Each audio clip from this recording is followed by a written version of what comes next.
I can't download anything on there. I know you can't, but I need the laptop. Why? I'm just responsible. I'll give you 12 more minutes. Okay? Yo, yo, yo, yo, yo, yo, yo, yo, yo. You already know who it is, what it is, and what time it is. Postcard in the building. Showtime!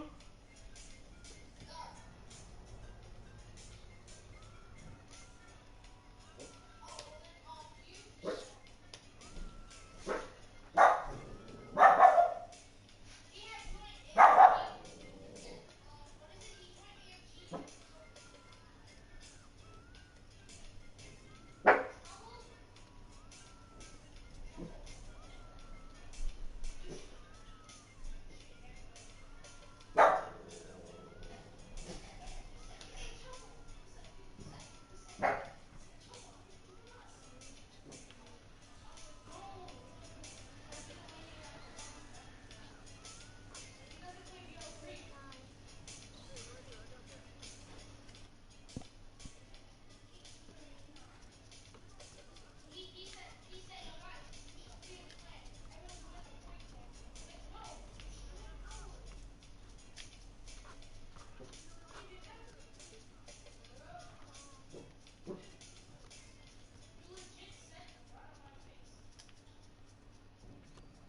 Here. Done? What I had to say, I'm leaving. Alright, pass me. Leave it, leave it, dude. I got it. What I had to say.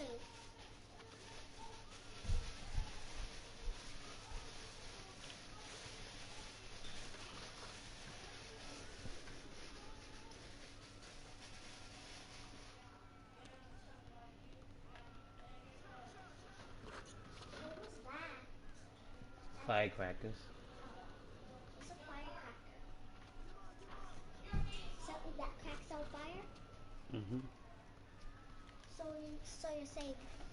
you're saying a fire starting? Look, the game is messed up. Game's messed up? You don't see how everybody's moving?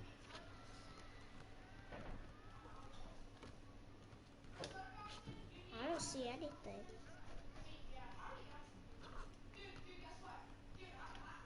Ray, what kind of password was?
Hey, hey, hey, Why are you hey. flying?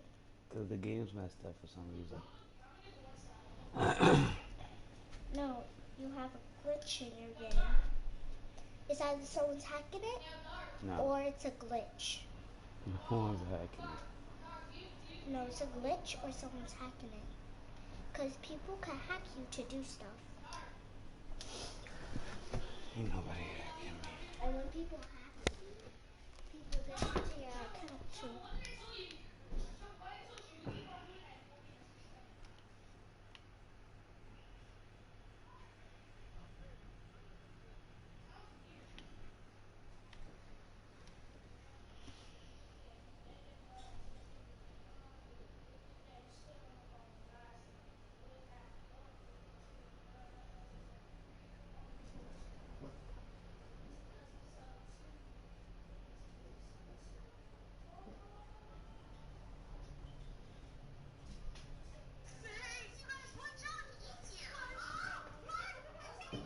Go in your room with that.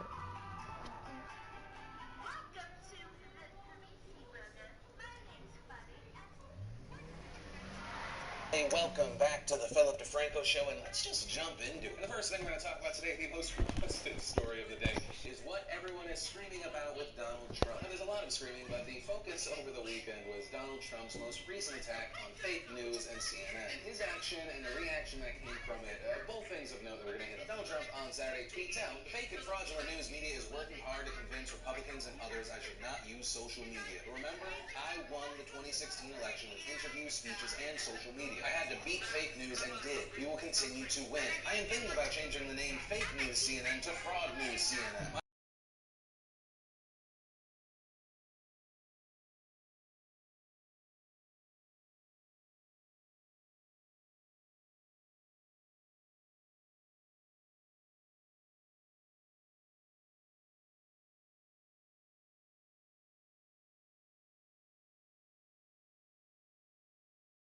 From his professional wrestling career. That is a perfect example of the timeline we are currently living in. So the reactions, well, a lot of people that support him love this. Of course, I mean, that's something that we've talked about. Anytime the president attacks the media, they love it. Many of them hate mainstream media, and this is exactly what they signed up for. And as far as the criticisms of this video that has been viewed over 25 million times so far, just in the original post, they vary from "this is beneath the office of the president" to "this is a threat." Nancy Pelosi tweeting, "Violence and violent imagery to bully the press must be rejected. This July 4th, celebrate freedom of the press, guardians to our democracy." CNN issuing a statement saying, "It is a sad day when the President of the United States encourages violence against reporters. Instead of preparing for his overseas trip, his first meeting with Vladimir Putin, dealing with North Korea, and working on his healthcare bill, he is involved in juvenile behavior far below the dignity of his office. We will keep doing our jobs. He should start doing his." And in response to that thought that the president is encouraging people to be violent against the media, there's also pushback, both online as well as the defense issued by Trump's Homeland Security advisor said this during an ABC News interview. "That seems like a threat." Yeah, certainly not, though. I think that no one would perceive that as a threat. I hope they don't. But I do think that he's beaten up in a way on cable platforms that he has a right to respond to. And he does that regularly. And you don't think that's a threat to anyone? You don't think that's sending a message, do that to the media, do that to CNN? No, I certainly don't. I don't think so. And I think that importantly here, he's a genuine president expressing himself genuinely. And to be honest, I think that's why he was elected.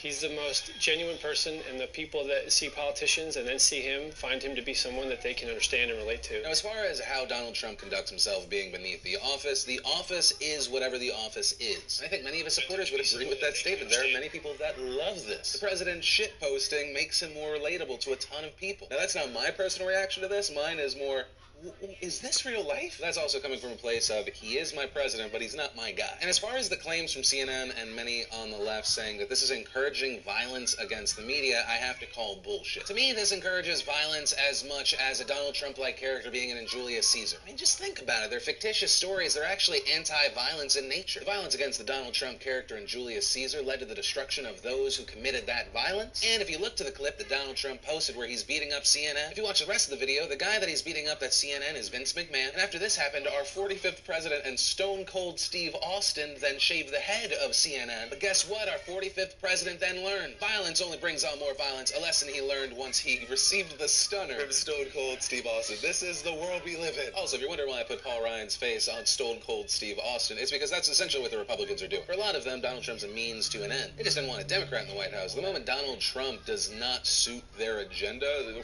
things will somehow get weirder and nastier than they already are. Anyway, that's where that story ends. And I'm going to pass the question off to you. What is your opinion on this? Do you love it? Do you hate it? Do you just, you don't know what to feel? Let me know what you're thinking and where you're coming from. But from there, I want to share some stuff I love today. And today in Awesome, brought to you by the Pancakes Better Than Waffle shirt and the Waffles Are Better Than Pancake shirt. Yesterday, I jokingly referred to our old sponsor, which was Waffles Are Better Than Pancakes. Inside our offices, it became a debate of which is better. And honestly, it was people were far more passionate about this than they should have been. So we figured, hey, let's see where the passion lies. So we launched these shirts. They are available for this week.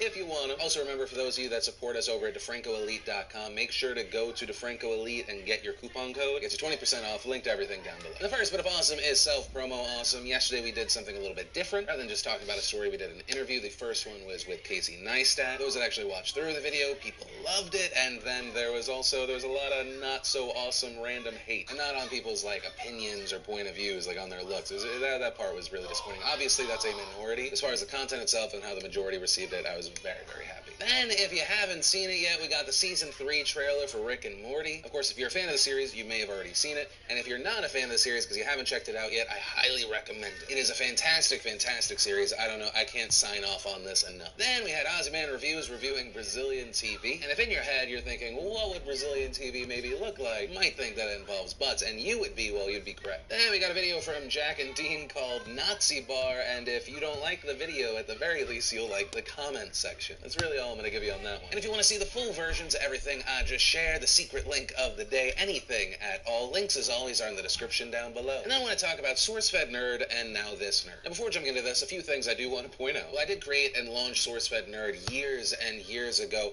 By the time that it was shut down, I had no say in it. And I also had no part in the move and decision back in May for Now This Nerd to take over the SourceFed Nerd page. And the big news today is Now This Nerd has now reverted that page back to SourceFed Nerd. The SourceFed Nerd channel will exist as an archive for the hundreds of videos that they made throughout their life. And there are two reasons that this has happened. The first being that fans of SourceFed Nerd, whether it be the originals or what it ended up becoming, made their feelings heard. And secondly, about a week after I saw the move that they did and what videos they were putting out, I offered my consulting services for free. I hated seeing what was happening for a variety of reasons. I advised them to stop posting videos on that channel and to launch separately. And that's exactly what they've done today. They put out an apology/update video on SourceFed Nerd, and they've now launched their own channel for Now This Nerd. And it's just a simple fact that I think everyone needs to understand when it comes to online creators and their audiences. Audiences have to be earned, because what we're doing here, it's not just consumption, there is a connection. I think that's something they didn't realize, but it's something they have definitely learned now. And then let's talk about celeb news. It's not really just celeb news, and it involves Kendall and Kylie Jenner. They've received a huge amount of backlash both from the regular folk and celebrities. And that is because they launched some quote-unquote vintage t-shirts, which featured the faces of rock and hip-hop icons like Notorious B.I.G., Tupac, Metallica, Pink Floyd, Ozzy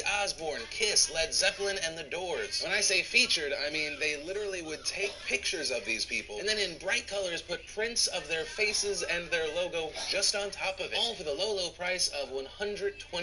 And I'm not joking, here's one for Ozzy. This one of Tupac, they didn't even just put a print, it looks like they just screen capped Instagram, removed part of the background from her picture, put it on top of Tupac. Boom, $125. But at least, you know, the original artist, they got a piece. Just kidding, they apparently didn't ask the artists, or if they weren't alive, the artist's estate, and shit went downhill fast. Fans initially slammed the Jenner sisters for profiting off of music legends, and then some of the family started publicly responding. Letta Wallace, Biggie's mother, writing, "The disrespect of these girls to not even reach out to me or anyone connected to the estate baffles me. I have no idea why they feel they can exploit the deaths of Tupac and my son Christopher to sell a t-shirt. This is disrespectful, disgusting, and exploitation at its worst." Sharon Osbourne tweeting, "Girls, you haven't earned the right to put your face with musical icons. Stick to what you know. Lip gloss." According to Rolling Stone, The Doors, they decided not to really as much throw shade as much as they decided to go the legal route and reportedly sent a cease and desist to the Jenner sisters. In their letter read, "Your use of the registered trademarks in commerce is likely to cause confusion, mistake, or to deceive consumers into believing that the Kendall-Kylie apparel was authorized by The Doors when no such authorization was sought or provided by The Doors." The letter also requesting that the shirt be made unavailable for sale, recalled from all distributors, wholesalers, and retail outlets, and a full accounting of all proceeds received from the goods of sales be provided. And after all of this happened, Kendall and Kylie responded on Twitter with an identical post reading, "These designs were not well thought out, and we deeply apologize to anyone that has been upset or offended, especially to the families of the artists. We are huge fans of their music, and it was not our intention to disrespect those cultural icons in any way. The t-shirts have been pulled from retail, and all images have been removed. We will use this as an opportunity to learn from these mistakes, and again, we are very sorry." And to that statement, I have to go,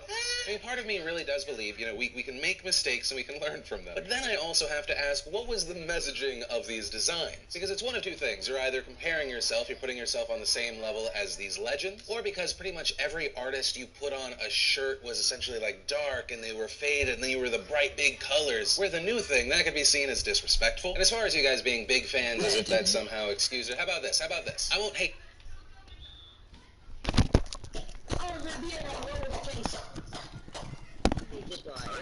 What up, yo? Yeah, Alright. Yeah. Yeah. Come here. Cook up. Cook up, man. Cook up, man. Cook up! Oh, what's in his bone? Come on, sit up, bro. I think I'm famous, bro. We got the lockdown, bro. Why are you standing right there, bro? And set me a screen poster. Hey, god damn, you keep running to the basket, set me a screen, bro. Hey, big body. Oh, you see? Them boys crazy. Them boys nervous. Hey. Hey. They control the shaky. I'm a slash out here, bro. Stop down. My boy. I'm in the corner, bro. Yeah, bro. Fuck up. Hey, look at that hot and famous out there, bro. Stop playing. You got dropped on that lockdown, bro.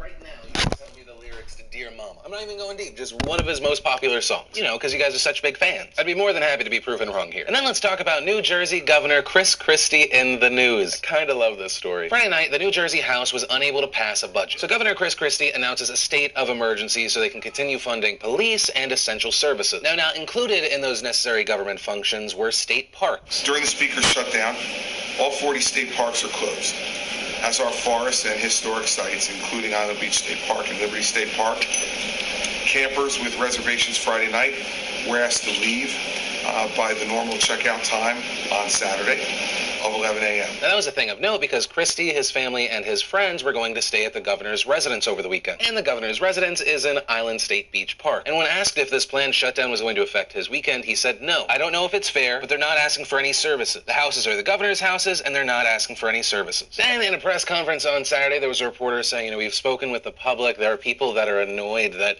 you're getting to use the beach, others aren't. That Chris Christie responded. Listen, I understand that that's because the governor has a residence at Island Beach. Right. Others don't. This is the way it goes. Run for governor, then you can have the residence.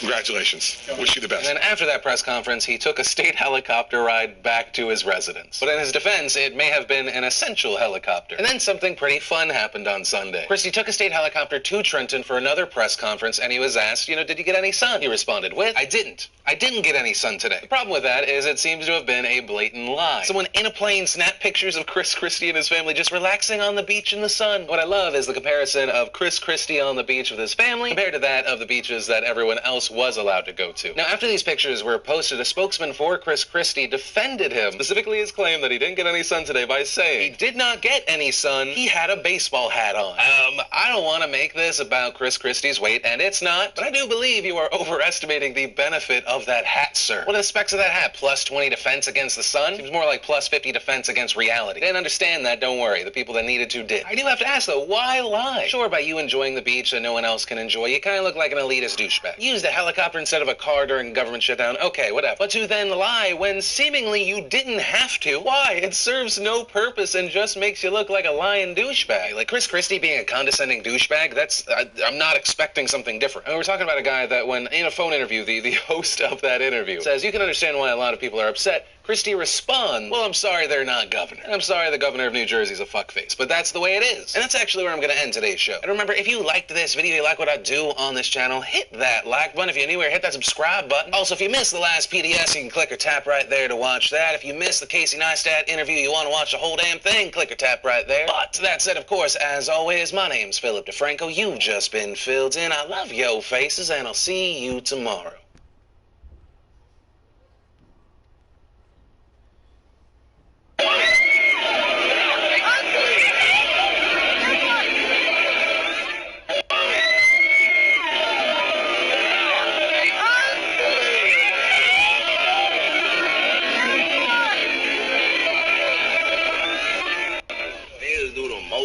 Everything. I'm at an all kids party, man. Like, come on, son. You think a nigga dumb enough to snatch something out my fucking neck, dude? Come on, man. You tripping, nigga know how I'm living, son. They don't send nigga baby check, nigga snatch anything off me. Check it up, son. Check it out now. Oh, hell nah, dog. Now listen, man, NBA young boys here to let y'all pussy niggas know, man. Nobody try to snatch his goddamn chain, man. Now rumors circulate online that his chain almost got confiscated when a video seemingly showed somebody reaching for his chain. Now the person didn't grab the chain, but it was too close for comfort. And as we all know, chain snatching is an epidemic in hip hop. There's a lot of rappers, once they got their goddamn chain snatched, it was like one of the motherfucking NBA players in Space Jam getting their powers took by the Monstars. They ain't never been the same. Anytime you've seen a rapper's chain go on a greasy neck, block to block and hood to hood tour, you know that rapper's career is almost goddamn finished, especially when they claim they're a goon in the first place. I don't need to call out names, but you could remember. Think about everybody who got their chain snatched. What happened to those people? They're on a 30 for 30 missing chains episode, all right? Now, NBA YoungBoy just letting you guys know, man, he was at a birthday party with a bunch of kids. Ain't nobody was trying to snatch his chain. It's just like really avid fans who wanted to touch him. They're just kind of reaching for whatever. But nobody tried to touch his chain. And if you guys don't know, man, NBA YoungBoy out here is looking like a straight-up goon. He's showing up to his shows with a motherfucking ski mask and a motherfucking bulletproof vest, okay? He's looking like a mix between Kodak Black and Troy Ave. This shit looks ridiculous, okay? Now, I don't think he's the guy who people want to try to snatch his chain anyway. I don't think he's the guy who gets his chain snatched, okay? Not the guy who reportedly is facing a case or was facing a case where he was said to hop out of the whip on multiple of his ops' block and spray the entire block up, okay? Even run at the ops and then hop back in the car, not giving a fuck. I don't think he's into the chain snatching shit. I think he's into shootouts. I'm sorry to say, man. I don't think he's into petty games like chain snatching, so we gonna have to get him off that list of possible people who could get their chain snatched, man. Y'all gotta leave him alone. All right, he don't look like he joke around either. This nigga, he's 17, but he looks like he's 45. He looks like he's 45 and probably the amount of shit he's going through. So I don't think he's gonna take his chain, and his chain is safe and secure, and he's letting us know. Ain't nobody try to take his chain, and if they did, he's back in jail. He's black, period, right? Yeah, that's the thing about the chain.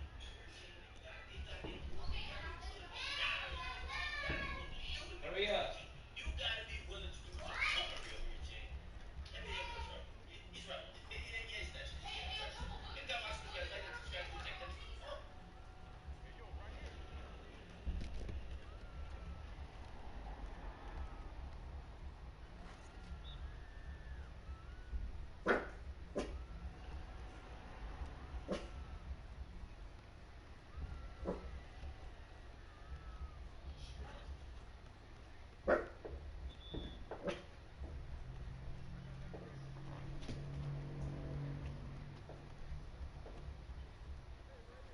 Do I fuck with Drake's new song? So, isn't that Drake's new song? The Louis Vuitton joint called Signs? Yeah, I ain't no Drake fan.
Are you really? Nah, that's my guy. Yeah. I think he's like, any friend or family member. Once that time, you're like, what the fuck? Here you go again. Right. But then sometimes you really miss it.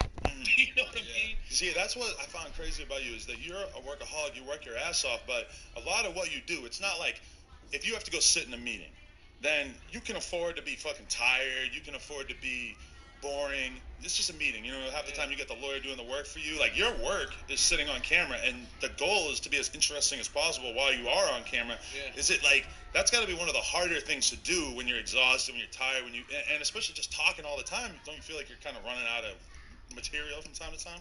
That's a great question, but I mean, I look at it as it's not material, because if I'm tired, I'm just gonna say I'm tired.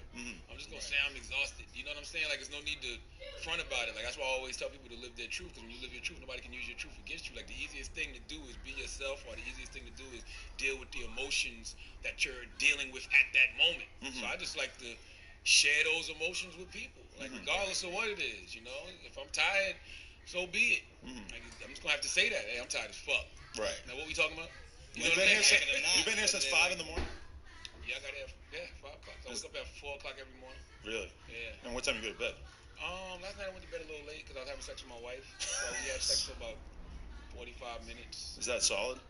That was a solid night. It was Did you solid. suck a fart? I ain't eat no ass last night. I put my thumb in her butt, but I didn't eat her ass last night. Is sucking a fart just like code for eating ass? Eating ass, that's all. Okay. Because, you know, back in the day, they would always say, oh, you look so good, I'll drink your bathwater.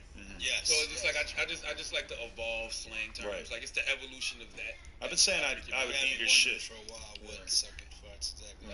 It's good though. Like, it's like a bong hit. Like, you just put your mouth back there, it farts, and you just suck it up a little. Don't inhale it crazy. Just enough. I'll tell a girl I want to eat your shit. You're so hot, I want to eat your shit. And I don't. There's not a woman on earth that's that beautiful. No. I don't care who. I don't care if it's Beyonce. Not even close? No, I'm not eating that shit. No. You think when Beyonce farts or takes a shit that it smells bad? Probably not. I think she got like a vegan diet. But no, vegan fart be smelling real horrible. You think? Yeah, absolutely. Now, it is girls out here that are so pretty that if you put your tongue in her ass and it's just like a little doo-doo curdle, like, you ain't gonna be mad. You'd be like, you just put it off your tongue. That happened to me. I got shit in my mouth. Yeah, you're not gonna be you know what? Disgusted, though, right? Because, you know, the asshole is nice because it's got all the ridges, the little veins that are like poking and emanating from the center.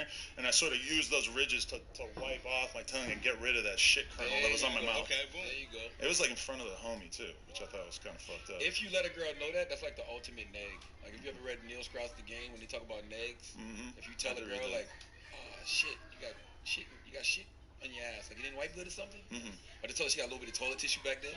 So then she'll be all in her, she'll get a little insecure. Cause like, really? But you never made your wife suck a fart out of your ass? She never sucked the fart. She put her tongue back there, though. She did put her tongue there? Definitely put her finger back there, too. And you're feeling that? Yeah, that's why I say you gotta marry. Any girl that puts her finger in her ass, you gotta marry. Yeah, that's what I'm saying. If I had that, I'm putting a ring on it. Yeah. But that's a selling point for you guys? My girl's always trying to finger my ass, and I ain't having it. She does that as a sign of disrespect. Oh, disrespect. I tell guys that all the time. Never be afraid to let a girl eat your ass, because regardless of what happens in the relationship, if y'all fall out and it's bad, you can always say, well, you ate my ass. She can talk shit about you. You got a little dick. You ain't shit. Whatever. You ate my ass. What was your tongue at? You got to be careful because, like, you had Amber Rose calling out Kanye saying, oh, I was putting fingers in your booty, blah, blah, blah. It works both ways. Yeah. So the girls put fingers in your ass. So when you say something out of pocket, say something out of line, disrespectful, oh, yeah, but I put my fingers in your ass, though. Right. But that's why you got to own your truth, is because you don't want to have... You know, if there's embarrassing shit, I don't want to have to live in the closet. I want to be all out in the open, you know? Say it. Yeah. Talk about it. Plus, it's just too hard to lie. Like, if somebody, because it comes up in conversation, you let somebody put a finger in your ass, I'm like, well, yeah. So I almost had an incident last night. I'm just going to call myself out for it. There's a video of me a few months ago on tour, and I was just in the hotel room rolling a blunt, right? Just kicking it, and Lil Pump all of a sudden starts getting his dick sucked by this girl, and I film myself passing the blunt to him while he's getting his dick sucked, and he's 16. And I sent him the clip, and then for some reason he sent it to World Star, his own clip, and they posted it, and I'm just like, oh my God, they're going to get me. So you've been contributing to the delinquency of a minor. I mean, it's not like I had anything to do with the fact that he just started getting head from her, but I'm thinking, like, people are going to be like, damn, Adam passed the blunt to a 16-year-old while he was getting domed, That's contributing to the delinquency of a minor. I had that charge. I had that charge before. Huh? I had that charge because I had a party. I think I was like 20, 21 at the time. And I had a party, and like all my little cousins and stuff from high school was there, and like I had the alcohol. So it was my party. So when the police came, I had to take responsibility for everything, and that was one of the charges, contributing to the delinquency of a minor, just for giving them alcohol and shit. And did you actually have to like face trial for this?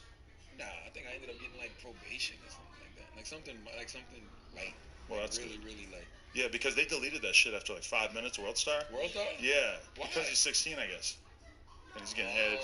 I don't know. But either way, I started thinking about it. There was that Lil Wayne documentary where I'm pretty sure he said that he lost his virginity with Birdman in a gangbang. I remember that. I remember that. I thought you was gonna tell me a story about how you was passing him the blunt and he was getting head from the girl, then he let the girl hit the blunt, and she hit it and then passed it back to you. I did it with my homeboys one time. You did? Oh my God. I've seen it. Yeah. I was in Boston. Me and my boy Wax. And I went back. Shout out Wax. Yeah, I went back to the room. I'm minding my business. Wax come knocking on my door with a couple chicks. I'm like, oh brother, 'cause I didn't want to fuck nothing in Boston. I'm minding my business. So I'm asleep, and this girl's just fucking with me. So I'm like, all right, fuck it. So I let her suck my dick. Now Wax is in the bathroom smoking a blunt with the girl, and I was like, yo, let me hit that. He wasn't even thinking, 'cause he know I don't smoke. Right. So he had the girl that he was trying to fuck. Well, he was fucking. Bring me the blunt. Yeah. So she bring me the blunt. I make the girl that sucking my dick hit it, and then pass it back in the bathroom. Is that even gross though? Smoking it all up. I don't know if it's gross, but it's a funny story to tell. Well, because I had a video online where there's this porn chick, Janice Griffith, and we're smoking a blunt together, and a bunch of people, just so many kids commenting like, "You just sucked 150 dicks off that blunt." Yeah. I'm like, if that's what I got to do. Like, I don't care if she was getting gangbanged earlier in the day. We're smoking this blunt. We're resetting. Stop slut shaming. We're gonna reset the rules. We're gonna, forget about all that. Why do they act like people don't brush their teeth? Exactly, she's right? Washed up. She's washed up. Yeah. Like there's 150 dicks just sitting in her mouth. Like every dick she ever sucked in her life is just still on her tongue. If she sucked 150 dicks that day, all right, maybe you need at least the glass piece on the blunt or something. You gotta stick that thing in there. So you fucked a lot of porn stars in your day? Never fucked a porn star. Man. Really? Nah. Why not? Never been in position to fuck one. Really? I figured that's just gotta be just falling in your lap. Nah, I mean, listen, I moved to New York in 2006. I was doing radio with Wendy. And then I was with Wendy from 06 to 08. And then I went and did radio in Philly in 09. Then I went back to South Carolina. And I mean, I've been doing the Breakfast Club for 7 years, but the past 3 years I've really had success. You know what I'm saying? Like, success to us, I guess I could fuck a porn star. You know what I'm saying? I don't feel like I've had any real success, and I got that. But I also live in Hollywood. Yeah. It's like a waitress out there. Yeah, but now I mean I really don't have the interest because you'd have caught me 7 years ago. Yeah, absolutely. But so what changed with you that you just hit this wall where you're like, nope, I'm gonna be a family man, be serious about that shit? Because you've been with this girl forever. Yeah. But then at a certain point, you decided to stop fucking around? I just felt like whenever, we all pay attention to things in our lives. Like, we know certain foods that we put in our body that cause us to feel a certain way. We know certain things we drink, we're going to have a certain reaction. And I know for me... It's the fart bong hits. Fart bong hits, yeah. For me, whenever I was fucking around with other chicks and not doing right by her, just little hiccups would happen in my life. Like, it just comes back to you. Yeah, things because my energy wasn't right. Because it's just too much hard work. It's like, you're fucking a girl on the side, and you're going back home, and you end up lying about not fucking with the girl, and it's just bad energy. Dick smells like a condom. That's good advice, too, for everybody. Yeah. It's Stop cheating. It's different for Adam, because he has threesomes with his chick. I don't, That's beautiful. I got to sneak around. Yeah. So it's just like you feel like a piece of shit, and I'm the type of person, I can't lie. Yeah. So it's just like when I get cornered, I'm like, yes. Read it on your face. Yeah, I did it, okay? And that's why I'll tell my girl, bitch, straight up, like, if I'm going on tour, some shit might happen. Just, I'm sorry, but don't worry about it. But, I mean, I don't know to what extent she doesn't worry about it, but I don't know. At a certain point, it's like, I just don't want to be that guy who has to, run around. I know dudes who are amazing at cheating. Like, that's their best skill in life, is that they're like a fucking Russian spy who could get away with anything when it comes to fucking bitches on the side. They've been married for 15 years. Their wife has no clue that they fuck a new chick every other week. Well, that's the thing. It's not the cheating that gets you in trouble. It's the getting caught. You know what I'm saying? Like, the cheating never caused the divorce. It's the getting caught. You know what I'm saying? If you can cheat and not get caught, you good. Yeah. That's all it boils I'm not talented like that. My girl I'm knows. not talented like that. Don't you think when you cheat on somebody, it kind of builds up this almost resentment to your partner that you might think they're doing something that they might not even be doing? Oh, absolutely. It's guilty conscience because you doing dirt. That's the other part. That's the other part of bad energy. Yeah. You're doing dirt, so even if you don't know she's doing anything, you feel like she's doing something because you got all this negative energy in you. So it's just like for me, man. It's just easier not to cheat. And plus, I talked about this yesterday. I got so much anxiety and I'm so paranoid of like fucking up everything I've worked so hard for that I just would rather just do what I'm supposed to do. I know as long as I'm doing what I'm supposed to do, I'm fine. You feel like now is the time to lay low? If you fell off, then you maybe be more likely to do the fuck shit? Like, if you... Yeah, if I ain't got shit to lose. What in your mind, what's the most realistic scenario that could happen in which you would fuck up and just lose everything? Like, would it be a Kathy Griffin moment? Like Thank you you feel for like everything's stopping going by, great right now, but you still have that thing in the back of your head. You're like, maybe this is gonna fuck up. Maybe I'm gonna be a fucking loser in a couple years. No, at this point, Browse to the channel, check it out.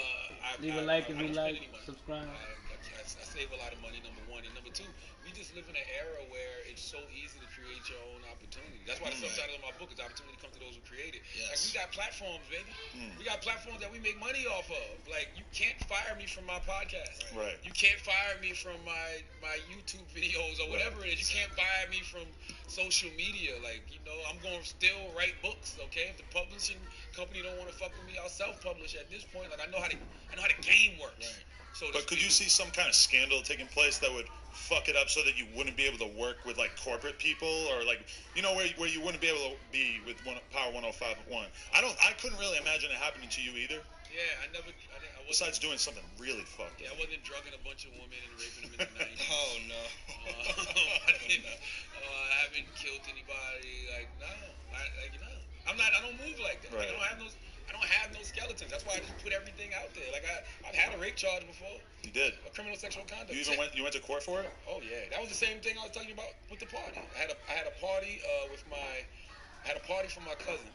His name is Kente Palmer. Silly. He's so fucking silly.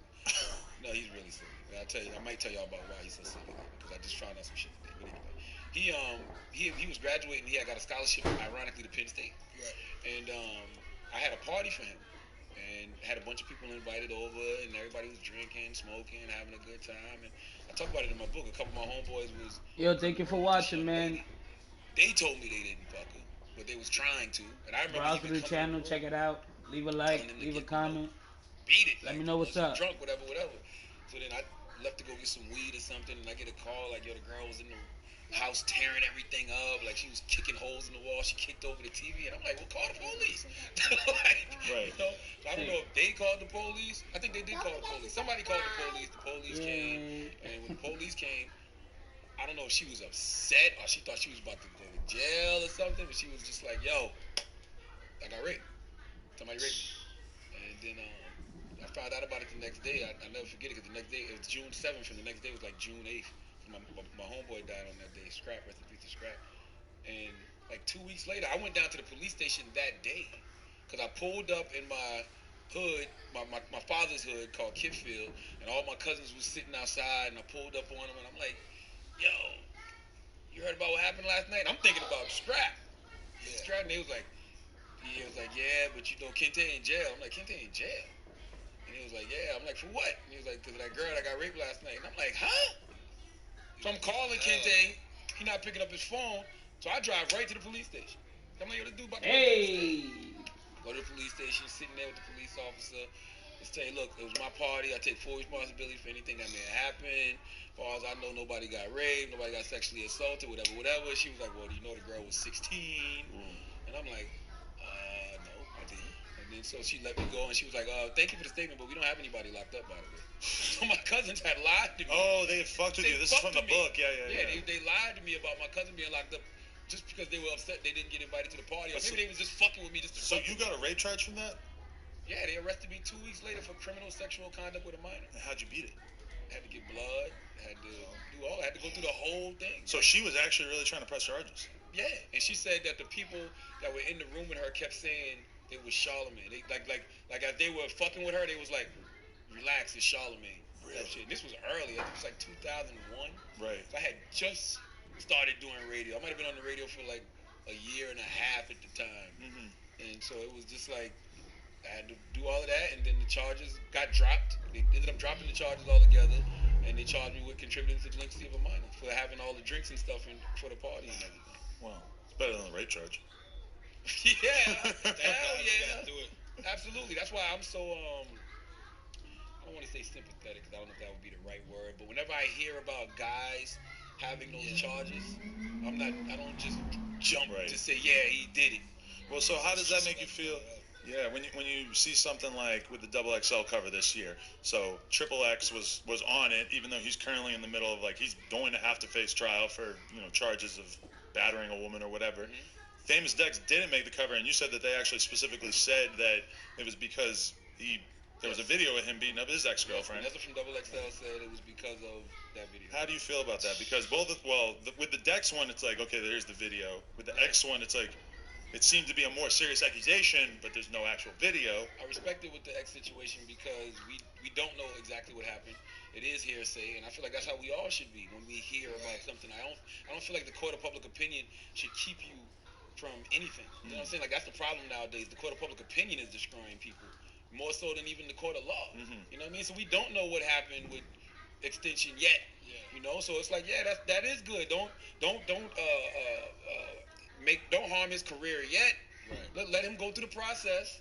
Let him, get a fair trial and all of that good stuff. And if he's found guilty, or if we get more information that lets us know he really did do it, then we punish him. For the record, Florida's a really fucked up jail system too. Like, they put people through it down there. So by the way, the craziest people. They're gonna take time. I agree with you on that, but also the craziest people in America are from the Bronx and all of Florida. The Bronx and all of Florida got the most craziest fucked up people in the world. I'm from the Bronx, so I could agree with that. Oh, fucking God. Why is that? You think the Bronx is like the refuge for all the most fucked up people in New York? Somehow they all just flood north to there? Yeah, the Bronx is the place that they don't want to gentrify. Right. Like, but it is gentrifying, isn't it? Yeah, but I think it is gentrifying. But I think you got to euthanize everybody there first. Like, start y'all are over. really crazy, bro. Kind of like 20, 30 years back. Like, watch the local news in New York while you're here, Adam. Guarantee you 4 of the first lead stories are from the Bronx. Like, the guy was. But you said you moved here in 2003? 2010. Oh, okay. No, 2006. I left 2010. I moved here in 2003. Really? Yeah, into Astoria, and I was splitting a room with this Chinese kid, and we were paying $150 each. Good old days. What? We were sleeping in a bunk bed. Yeah, it was terrible. It was the grimiest place. And the other room was like just this other dude that we knew. And I remember he had a TV in his room, in our room, and one day he wired it up because he was fucking this girl, and he wired it so that there was like a closed feed so that we could see it on the TV. And he had the remote, so right before he started fucking her, he just goes out in the hall and presses the button. So like we didn't know we were gonna see it, and all of a sudden we're just watching our friend fuck from the camera he had set in his room. It was weird. That's hot. I am a flight exhibitionist. I remember one time I used to be fucking this chick, and they had like an apartment to where they shared a bathroom, so it was her and her sister. And like if you open both bathroom doors, like you could look directly in her sister's room, and her sister could look directly in our room. So I used to be like fucking the shit out of her sister so much that like sometimes she'd open the door. She'd looking. Yeah, it'd be She'd looking. get turned on. Yeah, it used to turn me on too, just to see her watch. Yeah, that is hot, right? I think that's a big part of it. Like, you kind of figure out what you're really into when you're really drunk. And like me and my girl will be really drunk, and then I'll realize in the morning that we had like FaceTime some porn chick that we know, and like she was like watching us and like hanging out with us on FaceTime where we were fucking or some shit. And I'm like, damn, like that's what I chose to do, blackout drunk at 5 o'clock in the morning. That means that there's like something very real about that to me. Yeah. And I get that though. It's like, because if you're fucking a girl that you really think is hot, and then like somebody else was like an impartial observer and they thought it was hot too, it's kind of like a second opinion. You get a lot of porn pussy, Adam. Well, I live in Hollywood. Porn bag. I brought him to his first porn party out in the valley. Really? Shouldn't have brought me there. He was sucking tits and shit. How many porn stars you fucked, dude? How many porn stars I fucked? I got them out here too. Not crazy. Not a crazy amount. I'm more so on like the hipster white girl in Williamsburg chilling. We might go to Sweet Chick. We might go get some whiskey gingers at the bar. You feel me? I'm not really into the porno chicks, but I got some porno homegirls. And shout out to them though. The cam girls, it's all a new wave. The cam girls are heavy out here. Yeah, because there's not like a real porn industry out here. Cam girls? The girls who like sit in front of the camera and take the clothes off for money or whatever. They're not even fucking. Now it's all the private snap game. Naked on camera and people's paying the money from all around the world. That's like, okay, your girl is like everybody. That's how my girl makes money. She got private Snapchat, yeah. I told my wife the other day, I said, I really love you, and the reason I know I really love you is because Bang Bros hit me up on Twitter, and they was like, come see us when you're in Miami. Because I was on the air talking about Bang Bros, and everybody in the room was like, Bang Bros wasn't real, and I was like, I don't believe that. I was like, Bang Bros absolutely had to be real. Like, I used to watch Bang Bros religiously, so they hit me Bang Bus and shit is like the one that's primarily not real, yeah. That really? one. Yeah, because they're like dropping the girl off in the middle of the fucking desert and shit. Like, no, it's I remember funny. the one where they used to roll up in random neighborhoods, that's see a girl, and be like, yo, get in the car, then they would just fuck. Right. So they hit me up on Twitter and was like, come see us when you're in Miami and come see us. Hey, what's up? I said, you know, You famous? That's lit. Thanks for stopping by then. To just be in Bangor. Right. I wouldn't want to be. It's an honor for you to just be here, but just to bro. be in the scene. Experience. You can't do that. Your girlfriend was standing in the way of that, or your wife? Yeah, she probably. That's fucked up. She don't care about your career. Understandable. He needs to support your career. You want to go out there and do what you gotta do. Pass on my bottle. I get it. My girl told me that Yo, she has what to up? tell herself all the time, like, it's for the lulls. It's for the lulls. Like, when I'm saying something super fucked up on the podcast and she's listening to it, she's like, I have to just remind myself. Because I've been told her mad times, I'm like, I hate when I'm interviewing a rapper and he I'm comes fucking through, these niggas and up, I'm trying Jay. to ask him about some groupie shit or about girls and stuff, and he's like, no, I got a girl. And I know he's lying to his ass. I'm like, bro, your girl should want you to lie. She should want you to exaggerate, because when you go to do an interview, that's almost as important as you making a song. And of course, you're lying in your songs, right? Like, every rapper has to lie in their songs. See, I don't like that, though. Yeah. I want you to That's be the honest reality. at all times. I want you to be honest in your music, and I want you to be honest when you're doing interviews. Like, I don't like characters. Like I said a long time ago, that's one reason I'm not afraid to grow and evolve, because I don't want to become a caricature of myself. Because it's easy to do that. Like, motherfuckers. That's an expert fade right there. Like, oh, you know, I like the way you talk to Kanye. Oh, you made Lil Mama cry, which I didn't do. And that's all. She just cried, right? How are you gonna say you didn't make her No, cry? I didn't. That was Angela. She was brought up her mother. God bless her. And that's what made her cry? So she didn't cry because, like, you guys were kind of pointing out what a loser she was? No. Okay. That's amazing. So I hope. That's got to be a low point in like, New York City hip-hop history. Her getting on stage, right? And see, I'm glad you said that, because everybody gives me a hard time for that now, because, you know, on the internet, nothing dies. Right. So they're like, oh, you made Lil Mama cry. That was 7 years ago. But people forget where Lil Mama was 7 years ago. Right. Like, she was a punchline. Yeah. She jumped on stage with Alicia Keys and Jay-Z. Lil Mama was the original. That's one of the funniest things ever. She was the original meme. Yeah. Like, she's had more memes before that, but her crossing her arms was the original meme where that people would Photoshop and put in different, you know, pictures and stuff like that. So people forget that, and they're like, I was still on that wave when Little Mama came to the Breakfast Club. He was clowning her for that. Yeah. You know. But how could you not? You'd be the most dishonest fucking radio host on earth if you didn't point out how funny that shit was. Oh, hilarious. That was the best. That was hilarious. Troy Ave should have got up there right after her and also did the same exact post. That wouldn't have been perfect. That would have been New York as fuck. Did you see the Troy Ave interview? That you did? Yeah. What, recently? Yeah. I've kind of like blocked him out, like just, you know, because you go through that phase of like hate watching a guy like him. I'm not really trying to hate watch him anymore. I'm trying to just like kind of put him out of my mind. Listen, what you just said right just now is very real, and we could get rid of a lot of trolls if we did that more.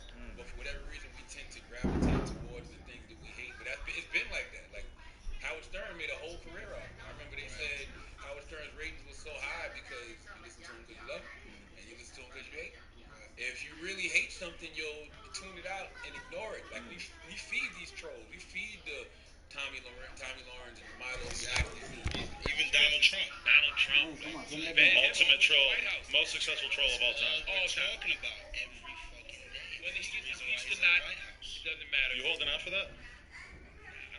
The odds aren't very good from what I've read. I mean, to be honest with you, I don't give a shit. I just like having him all tangled up, having to deal with all this other shit. So Oh, he can't come on, actually, like, put his time 2K. into his own policies and like what he wants to do in office. But that's scary. I love knowing that he feels stifled and that he feels like he's made it to the #1 position and he still can't do any of the things he wants to do. But we're acting like the president is in control anyway. Yeah. The president's just a symbol. The president's just the puppet. Just people that are pulling the strings are like, all right, you go out there and deal with all that shit, and we'll be back here doing whatever the fuck we do. Right. To show the country to keep going. We implement the policies we want to implement. You just go out there and be the symbol. Keep everybody distracted while we over here, you know, reinstating slavery. Do you think Tommy Loren is like genuine, or do you think that she's playing into like an exaggerated right-wing character because she knows that that's more saleable to like be this mega hardcore Republican? Because then after the fact, it comes out that she's actually pro-choice. She's not opposed to gay marriage. So like these are things that are supposed to endear her to us as people who consider ourselves on the left. But then when that comes out, you know, that kind of proves that maybe her as a person is a little bit more real, a little bit more in depth. She's definitely a caricature. You think? Yeah, I remember. When you were hanging out with her in private, was it? Yeah, I mean, different? I met her at one time, and that's actually one of the conversations we had. I said that to her verbatim. I said, you know, this isn't really you. It's gonna crash and burn. Yes. You know what I'm saying? Like, listen, I don't have no problem with anybody having an opinion. I don't care how crazy I may view their opinion or if I agree with them or not. I respect everybody's right to an opinion. I respect free speech. But it has to really be you. If it's really you, I respect it. If you're doing it just to make money or you're doing it because it's bringing you attention, I don't fuck with that. She just coined in on what her listeners wanted. Absolutely, because if you go watch what old the videos, wanted, and she coined in and because they don't want to hear her, even if she was like opposed to a lot of the shit Trump was doing. She knows her audience doesn't want to hear that. That if she's gonna criticize Trump, it has to be very brief, very quick, because her audience wants her to be the hot little blonde chick who supports Trump and will tell them what they want to hear. yes, if you go watch old videos of her, she was liberal as fuck. Really? You know what I'm saying? Like her videos from college was liberal as fuck, but she did one video where she went at Barack Obama, and that's what blew her up. That's what got her on TMZ and everything. So when she realized that, she was like, oh, I'm gonna latch on to this. And then I got turned on to her because after Beyonce had her Super Bowl performance, she went in on Beyonce. And, you know, Twitter blew her up. Black Twitter went in on her. She knew what she was doing. I don't know if she knew what she was doing in that moment. I think that's when, I think at that time, Black Twitter didn't understand their power. And I don't think she understood the power of Black Twitter. And it goes back to what we were just talking about. When you give something like that energy, you're feeding that troll. You're making it bigger. If we'd have just ignored her, I wouldn't even have known who she was. And nobody else would have known who she was. You know what I'm saying? So I think that, you know, Black Twitter just, we lifted her up with hate. And didn't even realize it. You know what I'm saying? And it's like now, if you've noticed, we don't react to her as much anymore. The hype is died down. The hype has died down. So being that we don't react to her as much anymore, then her star has started to drop a lot. But she could light shit up right now. She only got to say, like, she could say one thing. She could be on the lips of every fucking person. But she is, though. But she doesn't, seems like she's a little bit more reasonable with it. Since she got fired and shit, no, she's going harder. I saw her yesterday. Oh man, what was the video about? Because she does it from like her house or something now. Because she's not with the Blaze no more. And she still gets views, but it's just like, nobody really cares. Yeah. Like the people that are listening, like when I go, because I research stuff like this. So I was looking at her Facebook page, and the people I saw talking, leaving comments with people that are supporting her. So the people my who fault. that are the loudest and would fucking really blow her shit up. Because you got to think, it goes back to what I said about Howard Stern. Go ahead, do ya. I live off the boards. When you got both of them coming at you at the same time, or speaking up to you at the same time, especially on social media, it just creates this big bias. But now you see the people that hate her aren't really talking about her like that. So that's why the star has started to fall a lot. But that's weird because the main accusation that they give you is that you're like giving her a platform. And now they're saying the same thing about Megyn Kelly doing this interview with Alex Jones. Oh, why are you giving a platform to somebody who denied that the Sandy Hook massacre happened, said it was a hoax and all this stuff? So what's your response to that when people say that you're giving a platform to somebody who's a Nazi or a racist or whatever? I think that's the dumbest logic in the world. And the reason I think it's the dumbest logic in the world is because just because you don't know about something doesn't mean it wasn't already popular. Tommy Lauren had hundreds of millions of views on Facebook before I ever heard about her, before Trevor Noah even brought her on her show. You know what I'm saying? So it's just like they already have platforms. What you can do is use your platform to combat some of those false narratives. Like when I gave her donkey of the day for what she said about Beyonce, and then they invited me to come on her show, I was like, hey, yo, check my fault, yo. Should have won that. Nigga, your boy Chuck cannot hold me. He wasn't checking me, I'll tell you that much. Got him. Across the board, one shot, missed it with a C, nigga. You was holding them niggas down. I don't want, bro, you're fucking being guarded by a little ass nigga. Shut up. I want to shit for you, bro. Don't say nothing. Damn, nigga shitted on me. Alex's shit is so, like, crazy that it's like, why even give that shit any energy? Like, the Sandy Hook massacre was fake? Really? So you're telling me that, say that to those families who lost children? I know, and that is such like a shining example. Yo, thank you for watching, yo. It's so bad that you kind of leave a subscribe. Check out the channel. I appreciate it. It's like we can totally disagree with like most of what she says. But it's still within the realm of like mainstream. Alright, so let's run twos for now. People would say the thing with Alex Jones too, though, is that like he's getting this weird amount of respect from the president, who's like treating him as if he actually has like a respectable position that he's coming from. So it's almost like, isn't it kind of Megyn Kelly's job as a reporter to Jada Wade, him in a certain way, or like at least give him an he's playing a different game right now. Thank you for stopping by again, though. But I'm not mad that Megyn Kelly is especially if she's challenging him, telling him how crazy he sounds and how do you explain all these dead kids. Because it's insulting, you know what I mean, to the family. Like, yeah, the families of Sandy Hook absolutely wish it wasn't real. You know what I'm? Like when I gave her donkey of the day for what she said about Beyonce, and then they invited me to come on her show, I was like, absolutely. Because number one, I wanted to combat her narrative about the Black Panthers. I wanted to combat her narrative about Beyonce. I wanted to combat her narrative about Jay-Z. Alex Jones, I don't even know if I would entertain that. That's what I'm saying. Yeah, they really love to have Yeah, KD. it's a certain level. Tommy's a little different. Alex, I don't know if I would entertain, even though I have seen the Honorable Minister Louis Farrakhan on Alex's show, but it was just more of a Alex interviewing him. Like, Alex's shit is so, like, crazy that it's like, why even give that shit any energy? Like, the Sandy Hook massacre was fake? Yeah. Really? So you're telling me that, say that to those families who lost children. I know, and that is such like a shining example of somebody who said something that's so bad that you kind of that does seem fucked up to give him a platform. Whereas like Tomi Lahren, it's like we can totally disagree with like most of what she says. Yeah. But it's still within the realm of like mainstream stuff that probably a lot of people would say. The thing with Alex Jones too, though, is that like he's getting this weird amount of respect from the president, who's like treating him as if he actually has like a respectable position that he's coming from. So it's almost like, isn't it kind of Megyn Kelly's job as a reporter to expose him in a certain way, or like at least give him an opportunity to tell people what he really thinks about Yo, stuff? good fucking defense. I wouldn't. Yo, everybody leave a like, yo. Leave a like, leave a like, leave a like, yo. You know what I'm saying? Especially if she's challenging him, telling him how crazy he sounds, and how do you explain all of these dead kids, and like, because it's insulting, you know what I mean, to the family. Like, yeah, the families of Sandy Hook absolutely wish it wasn't real. You know what I'm saying? They absolutely wish it was a hoax. So it is insulting to the families. Like I said, if Megyn Kelly's bringing him on to challenge his rhetoric or challenge the bullshit he's spewing, I'm not mad at that. I wouldn't do it though. Yeah. I draw the line at guys like Alex Jones. Like, I don't see the reason. Like, that's fantasy shit. Like, I don't even like that when it comes to black people. Right. I don't like conspiracy theories. You got to give me something else, man. Just give me something to stand on. Don't give me what you feel you believe or something you saw on YouTube. Like, I don't like that shit. I don't like world star hip hop conspiracy theories. I don't feel like they have any place in the mainstream. Keep that shit online when you're home at 1 o'clock in the morning on a Saturday and there's nothing on Netflix and you just scouring YouTube, looking at these people laughing like, what the fuck? Wow, that was crazy. Where'd he get that from? Yeah, another interesting one too is the this isn't even out yet, but Charles Barkley versus Richard Spencer. They have like a whole long interview series coming out, and Richard Spencer is like a real deal white supremacist. Like, Tomi Lahren would never say that about herself. We could all say she's racist, whatever, but he's a real, like, he says, I'm a white supremacist. So that's like, and him debating Charles Barkley, though, it's kind of interesting to me because it's like, do you think Charles Barkley is necessarily like, is he going to be able to give him a good fight debate-wise? That's a good Richard Spencer's a really smart guy, like, regardless of what his opinions are. He's a good debater. I'm gonna tell you something, man, and I said this about Richard Spencer before. I don't agree with. I put it like this: the way Richard Spencer feels about white people is how I feel. Oh, that's some bullshit. I'm proud to be black. Right. I think it's a privilege to be black. I think we're the best. I mean, that's not a. But I'm not trying to oppress anybody by saying that. I'm not trying to marginalize anybody by saying that. Like, I'm not saying I feel like we're the best and y'all need to bow down to us.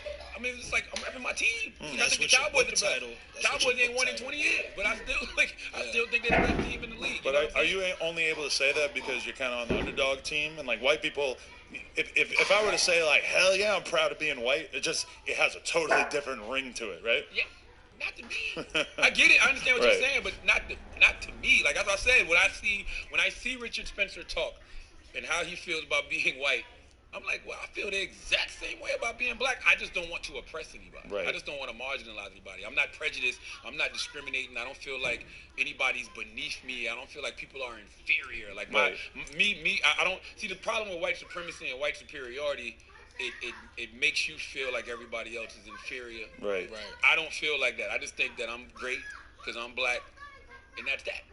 You know? And that's definitely how you came into the music game and the industry, doing the interviews and people being kind of like, I've seen people like, for example, the Fragile Star and the Sticky Fingers, how they came to you with this animosity in their chest, and they're built up and they're angry at you, and it's almost like you're just being real. You're just saying stuff that's out there, that's on the table, that's online.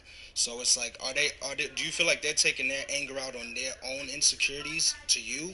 Yeah, I think it's the funny thing with that situation. Before Sticky and Fredro came up, Sticky's assistant was tweeting things that like Sticky was saying, and Sticky would be like, "Yo, Charlemagne is what I would be if I was doing radio. So Right. it's a level. You know, a lot of rappers feel that way. Yeah, and Fredro, I mean, Sticky even told me that, like, even after the interview, he was like, I fuck with what you do. I don't know what Fred, I think either they were in character, which I'm cool with, because I grew up on Onyx. Right. So I like the mad face, I like the yelling and the screaming. Yeah. I'm fine with that. Like, this is what I expect from an Onyx interview, right? I'm cool with that. Either they was just in character, or he was just waiting for me, the quote-unquote flex on him, so he was just ready. Right. You know, because like you can't possibly be mad at me over something that you said. Like you said, you got head from Brandy, and so I brought it up in the interview. You just calling it how it is. Yeah. I brought it up in the interview, and he went crazy. You know, but that's one example. But there's a ton of people that I feel like kind of when they went up to the Breakfast Club had this boiled up anger because they almost knew the type of person you were. You brash, you're direct. They're ready for it. They show up ready for a battle ready sometimes. for that. Yeah, and I mean, and a lot of them, they've heard me, which I love. A lot of them have heard me say things about them. Right. And that's what I like because I don't move maliciously. I'm never saying anything to like be disrespectful or to be malicious. Like I'm just a fan at the end of the day, and I'm a cultural critic. So if you ask me my opinion about something, I'm gonna give you an honest answer. If you ask me my opinion about somebody or their art, I'm gonna give you my honest answer. So I think a lot of artists know that, and even if they don't like what I said, they know I'm not purposely being disrespectful, so they have no problem coming to combat it. They have no problem coming to debate me on it. You gotta respect it. No Absolutely. So I think even if you come in there upset, you still want to have the conversation, which I'm fine having. So you're sitting there and you start talking about how Mercedes, formerly of No Limit, had a really nice ass, and then Master P, who's a very intimidating individual, both on like a business side, he gives off an aura that's kind of like, if I could have you gone tomorrow if I felt like it. He took issue with you saying that she had a fat ass. What was your feeling as he started to call you out on that? Because you were coming at him on some sort of, little bit of a shock jog. Hey, let's talk about girls that you previously were associated with. And then he came back at you like you were in fucking church. Like, nah, we don't talk about women like that. Well, I mean, Mercedes, that was an iconic album cover. If you look at that album cover, the name of the album was Rear End. Right. And it's a young lady bent over a car, and she did have a nice fat boom. Facts are facts. So I'm just thinking, I'm like, yo, whatever happened to Mercedes? She used to have a fat. It was not She's feeling the it. OG. Yeah. You know what I mean? Master P got me by about 15 years. So it's just like, he checked me. Right. I can't be mad at the OG for checking me. Like, it wasn't even on some, like, oh, I'm afraid of Master P shit. This is somebody who, first of all, to me, is a down south legend, a down south OG, somebody who just from afar you learn business from, you know what I mean? I remember seeing him on the Forbes list and being so inspired because this is a guy from the South. This ain't, Diddy or somebody from New York. This is somebody that I can damn near what you want to do? Relate to. 2s or 3s? So he checked me. I can't be mad at him checking me. I don't know what his relationship is with that woman. For all I know, that could have been his niece or cousin, sister. I don't know what his relationship was with that woman. So I don't know how out of turn I was being. And if you listen to what Master P said, I respect you. So you got to respect me. He was like, I wouldn't say that about somebody that you was close with or rocked with, so don't disrespect me like that. I gotta eat that. You know what I'm saying? What I'm supposed to do? Go back and forth with Master P? Like he told me how he felt about something, and I gotta respect that. Like I just have like that's to me that's just being a man at the end of the day. It's just like I remember one time Diddy called me, and Diddy called me because I gave. So when Diddy calls you, is it straight up like your phone says Diddy is calling you, or is he hits up your assistant or something? No, this was early on. This was like 2012, whenever the last Train to Paris came out. That minute ago, terrible album, right? and I gave that album Donkey of the Day, and I was saying that it was shake weight music, and I was like Chris Bosh warms up to it. Like that's the shake weight thing. Shake weight, yeah. Shake weight music. Remember that? I was killing. I was trashing the album, right? And I remember Diddy was retweeting people saying I was gonna be fired. This is how I knew I was in his feeling. I got to him, right? And I didn't mean to do it. I just was giving my honest opinion. So then I remember hitting my man Sean Prez, and I was like, "Yo, what's up with Diddy retweeting people saying I'm a?" Before that, Diddy came to the station, by the way, because Diddy was doing promo. This was the day the album came out, so I gave him Donkey. So Diddy was just in the building doing promo, and they was like, "Yo, you gotta go out the back." They made me go out the back door and everything, right? All kind of shit, right? If Diddy came up here raising hell, like I want him off the air, blah, blah, this and that. Luckily, my program director at the time, Cadillac Jack, he was like, "No, I'm not, firing him for him giving his opinion, whatever." So that night when I called Sean Perez after I'm looking at all the retweets, did he call me? And he had an honest conversation. It's not you can Google it because he called the radio station the next day to talk about the conversation we had the night before, and he was just talking about things I have said about him historically, all the way back to when Cassie was on my morning show in Philadelphia, and they bought her at a very bad time. They bought her when her nude pictures had just came out. She had just did 106 in Park, and she sang terribly. And I just had to be honest with her. Like, your vagina looked like it needed a little rejuvenation. And, your singing on 106 was terrible. You said her vagina needed rejuvenation? Yeah, that's on. You can Google that. What do you mean by that? The labia was hanging all crazy? Just a little roast. That's a strange thing to say to a girl, though. That's like, that's tough. I probably was being an asshole. I wasn't even paying attention to her. I gotta go watch that one. Yeah. So Diddy was just telling me, like, imagine if somebody was coming at, a girl you love like that. This was before they was like really, really public and shit like that. And I couldn't do nothing but respect it as a man. I'm like, yo, you right, but your album's still whack. Right. You know what I'm saying? Because that's what the conversation went between me disrespecting Cassie and me saying his album was whack. I totally feel you on the Cassie thing, Diddy. You don't gotta worry about that no more. That's your girl. I get it. I apologize. I don't even know if I apologize, but I get it. I respect that. You're absolutely right. But this album is whack. He was like, nah. You're not gonna tell me my album is whack. I'm like, Diddy's only 3 songs on there. That's really hot. Do you feel like? What were you gonna say? Well, I was gonna say, do you feel a level of compassion for him though? Because he's a guy who's out here spending millions of dollars working on an album for 6 months or a year or whatever, and it comes out, and you listen to it once, maybe twice, and you're just like, nah, this shit sucks. You should be able to take an opinion. Yeah. Like, do you feel like this is something that I've been feeling like for a while? Do you feel like the super sensitivity of the black community, not only in hip hop but just all throughout us, kind of holds us back from being able to move forward? Because somebody stepping on my toes at a show or through Twitter could make me get fired up, but somebody else might not look at it that way and take the more calm route. Brother Wesley Muhammad. Salute to Brother Wesley Muhammad. Just had him on over here, right? We had him on the Breakfast Club, and he said that it comes a point in time where black people have to stop being prey. Yeah. Meaning that we just have to stop playing the victim. Like, we have been victims. We love playing the victim, though, and that's exactly what I'm saying. I don't know if we love playing it as opposed to we love reacting to it. You know what I'm saying? Like, we're always like the examples he gave was where we go to white people and say Black Lives Matter, or we go to white people and say hands up, don't shoot, or we go to white people and say respect us. And what he basically was saying was, after a while, fuck that. You got to start being a predator too. Yeah. You do harm to me, I got to do harm back to you. Fuck begging for your respect. Yeah. That's what he said. So I think it's something to that. You know what I mean? I think it's definitely something to that.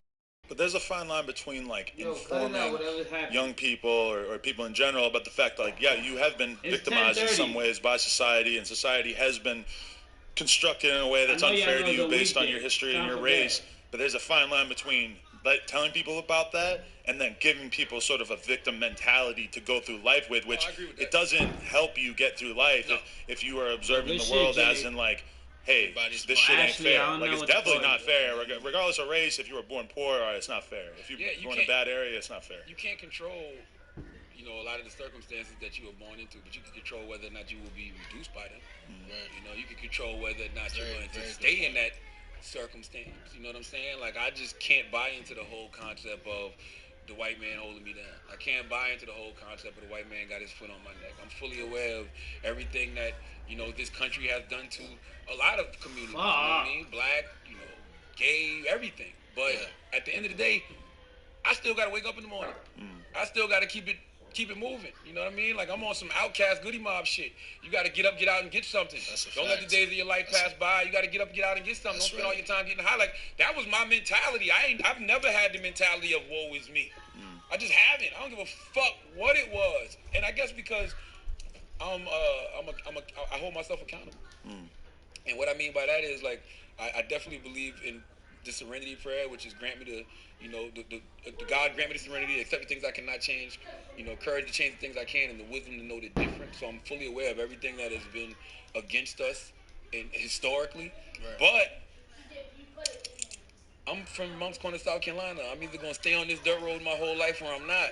That's right. I'm either going to try to realize my full potential as a black man on this planet, or I'm not. I'm either going to go out there, like I got to do my thing, get up, get out, and get something, or I'm not. Like, you make choices in life. I don't give a fuck what your circumstance is. You make choices in life, and I just made the choice to be greater than my circumstances.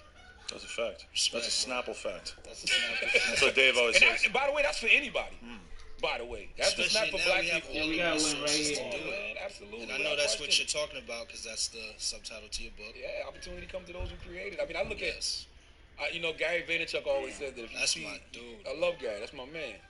We just did Gary's he's such a fucking hustler. We just did a pop-up shop, a gorilla pop-up shop. For that dude. Like, he texted me like he was like, yo, next week we just gonna pull up somewhere and just give away shit. That's what he said? Yeah. And I'm like, word? Like, that's my kind of rich guy. Yeah, he was like, we just gonna give away shit. He was like, how many, so you got books? I said, yeah, I got like 300 books in the garage. And I said, I got like 400 or 500 books in the garage. He was like, all right. He said, stay tuned. So he texted me the day before. He's like, yo, this is what we gonna do at Washington Square Park. We literally sent the tweet out. He posted it at 8:45. I posted it at 8:45. We're gonna meet us 9:30. It was like 400 kids. 400, really? This is all right there. Right there, by NYU. Yeah. New York's crazy. I always forget how crazy New York is, man. But it felt so good. That's dope. I wish I was that. I didn't even know about that. His reasoning for doing that, and Gary's so dope, because I like people that just volunteer information because they don't have to. Right. Gary hit me up, and Gary was like, yo, congrats on the success of your book. I love to see you hustling. You on New York Times bestsellers list 7-8 weeks in a row. He was like, but you got to give the people something. I'm like, what do you mean? He was like, you're constantly promoting, which is cool, but after a while it gets redundant. He was like, now you got to just give back. I'm like, just give books away. Do something for the people. He's like, I'm going to do something. He said, get on Instagram and say, I'm going to do something for somebody right now. And I'm like, okay, I get that. I understand that logic. You know what I mean? So we went out there and called those people to come, and we just gave away books. Gary gave away T-shirts and pillows and shit. But I'm saying all that to say, regardless of who you are, you have to make things happen for yourself. I don't give a fuck if you're a white guy who's born into money.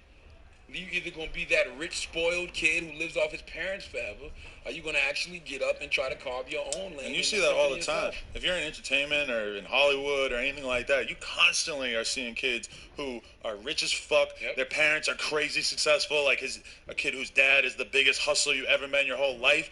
And then the kid is just straight up like off the Zans on the couch. He's not doing shit. Yeah. Listen, Donald Trump is a great example of it. Everybody talks about how Donald Trump's father gave him a loan of $1 million.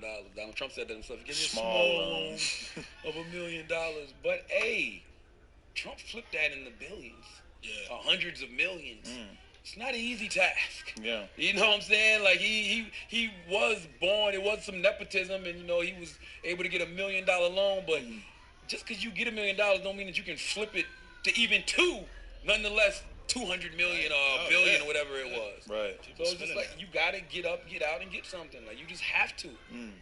Okay, so I was thinking about this. I've always had like a rule in my head where I was like, you know what? I don't want to, like, as the podcast started to get bigger and like more people are paying attention to it, I was like, it's so easy to make fun of artists, and I feel like it's kind of okay for me to make fun of a Drake or a Meek Mill because they're so big, they're not gonna fail on account of me having something to say. But I never wanted to be the type. I wanted to be an advocate for smaller artists.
like, yo, you gotta give these little kids a chance. You know why? Because I was like that. You read my book, I was that little savage motherfucker. I was the one carrying guns.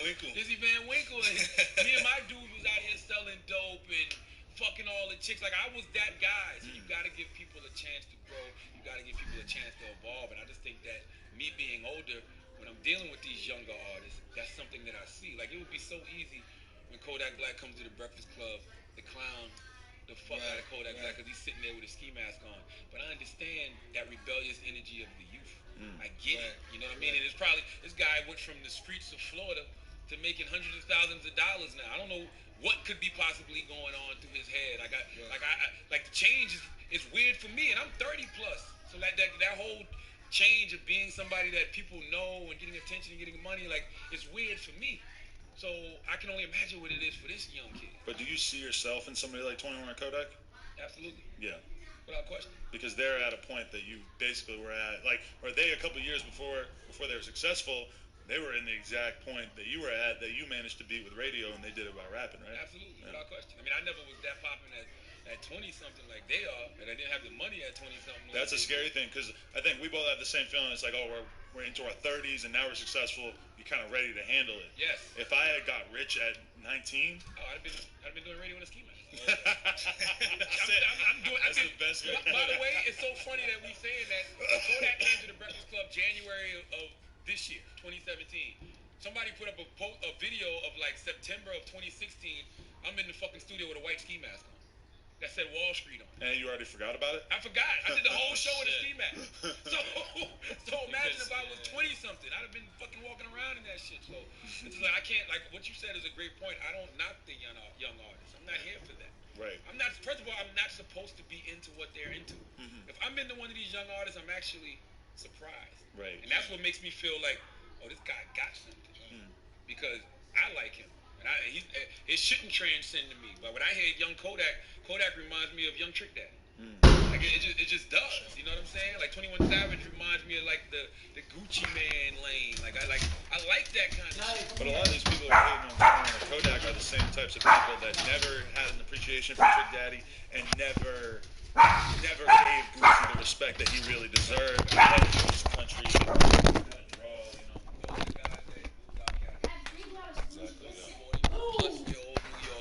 Denim jeans, shorts on, and Timberland boots, and it's 100 degrees out fucking side. They're still walking around with razor blades under their tongue. Like that. Like they got the chew sticks. Are you happy about Joe Budden like having this newfound prominence? Because he's kind of like the definitive character like of that guy. Like all the memes about wearing Timbs in the shower and everything with the Yankee fitted. Like that's Joe Budden. He's basically, regardless of being from Jersey, I think he's risen into that. That's his role now. He's like a wrestler that is that guy. I love what Joe Budden and academics are doing with Everyday Struggle. I feel like, see, the problem with that is I don't want to be a cultural authority. I want to be a fan. Right. Like as long as you keep that perspective of being a fan, it's great. Because I'm not here to tell you what's whack and what you're doing is wrong. Because all Joe's opinions are based off what he's used to. You're not being open-minded. You're not being objective. I think when you come from the South, like I'm from South Carolina, we didn't have no music of ours when I was growing up. Like we had a couple artists later on, like the Carolina Pathfinders, but we didn't have anything from that state, South Carolina, that I could say this is our sound. Yeah. So I used to listen to everything. I used to listen to down south shit. I used to listen to up north shit. I used to listen to West Coast shit. If it was dope hip-hop, I would fuck with it. I think Joe is one of those guys who's East Coast hip-hop centric, period. And he may appreciate some other things, but he don't really necessarily like it. So that reflects, like he don't get these guys that's on the XXL freshman list. I don't get them. You know what I'm saying? He don't get a little Yachty. I'm holding on for dear life. They put him there so he could kind of give that opposite side of the spectrum, and they could play off that. It's not a good enough balance though, and I fuck with academics 100%, but academics don't have. It's not a fair fight, right? It's not a fair fight. Yeah. Academics don't have the. He don't know what Joe knows. You don't have no industry experience. Joe starts talking about like album rollouts and being in the studio and all this stuff, and you just immediately kind of feel bad for academics. But that's also me having some level of music industry knowledge now. To a kid at home, maybe they just straight up consider Joe Budden the villain, and they like Academics because Academics is more relatable to them because he is like a guy looking in.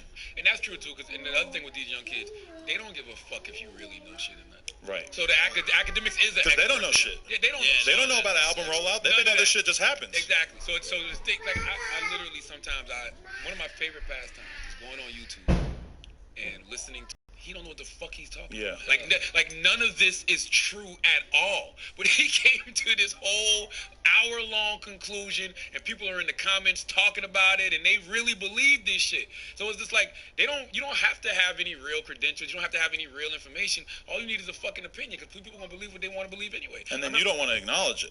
Because if you acknowledge it, it makes it more true, right? I do sometimes because it's funny. Like I saw one video. But if you were to tweet the link to a video that was all full of lies about you and just say, "Hey, this is all bullshit," boom, he's getting hella views from it.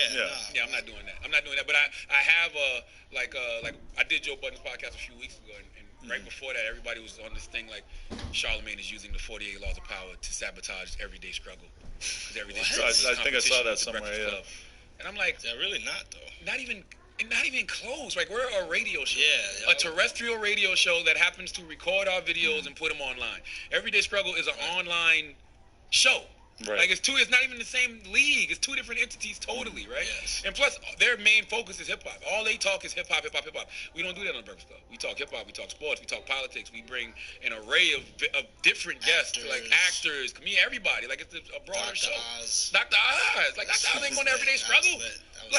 But okay, the similarity is that you have always said, and it's a very good point, that like, you know, you guys win because Breakfast Club manages to stay at the very center of the conversation, and then you guys in a lot of ways help to define what that conversation is going to be every day. And that's the one main thing that I've seen with Everyday Struggle, is that that's the first time I've seen a new show come out and be like, they are directly trying to be the center of the conversation every day in a lot of the same way that you guys are. And I'm not saying you should feel threatened by that, but it's very interesting because I haven't seen anybody else really kind of come for that thing. But I love it though, because it makes the league better. Like the more players you have, it makes the league better. Like that's a fact. It's Breakfast Club, it's Sway, it's Big Boy, it's Angie Martinez. You got what Hot 97 does. You got the podcast. Like I love No Jumper, when Taxstone was home, Jesus and Mero, Nori, Kid Fury and Chris. Like I listen to Bill Simmons, I'm listening to Larry Wilmore, I'm listening to so much content. I love all these different voices. And in hip hop, we need more platforms. We don't have 106 in Park no more. We don't have thanks for stopping by, yo. Who's breaking the new artists? Why you think your shit popping, Adam? But that's like the thing that I realized is that, like when I had Rosenberg on my shit. I know you guys ain't best friends, but he's like, you know, I'm kind of taking a step back from the hip hop podcasting thing, but I'm really, really thankful that there's dudes like you who are doing the young underground dudes, because, you know, obviously he's not going in that direction. He's going in the more mainstream direction. And with you too, like, do you feel like you're too established to be that A&R ass motherfucker who's like listening to all these new kids and really having an opinion like that? I don't have time. Yeah. I'm doing radio. I'm executive producing TV shows. I'm starring in TV shows. I'm writing books. And it's tough to play both sides of that coin, Yeah, I don't have time. You know what I do? Like, you know what I did for the Double XL cover? Look, this is so funny. This is so fucking funny. I swear to God. I look at my phone, and I was about to say, you know what I did when I saw the Double XL cover? Yo, Act, give me the lowdown on this, man. What am I missing? I text my dude, Relly. Give me the lowdown. It's just, I don't know these people. Like, I know a few of them. I know A Boogie. I know Ugly God. But did they get it right? I don't know. Right. You know? And they gave me they gave me the scoop. Like, Academics told me, like, I think pretty much so they got it right, but they could have had T Grizzly. T Grizzly is a huge. The fact that he got left out is really bad to me. He put me on to that. Relly didn't like the cover at all. Relly was like, all these motherfuckers is trash. T Grizzly is so fire, and it's so his moment. That hurt me. So, listen. One of my principles in my book is give people the credit they deserve for being stupid, including yourself. That means the know-it-all knows nothing. I'm never going to be that guy. I'm not holding on to this shit.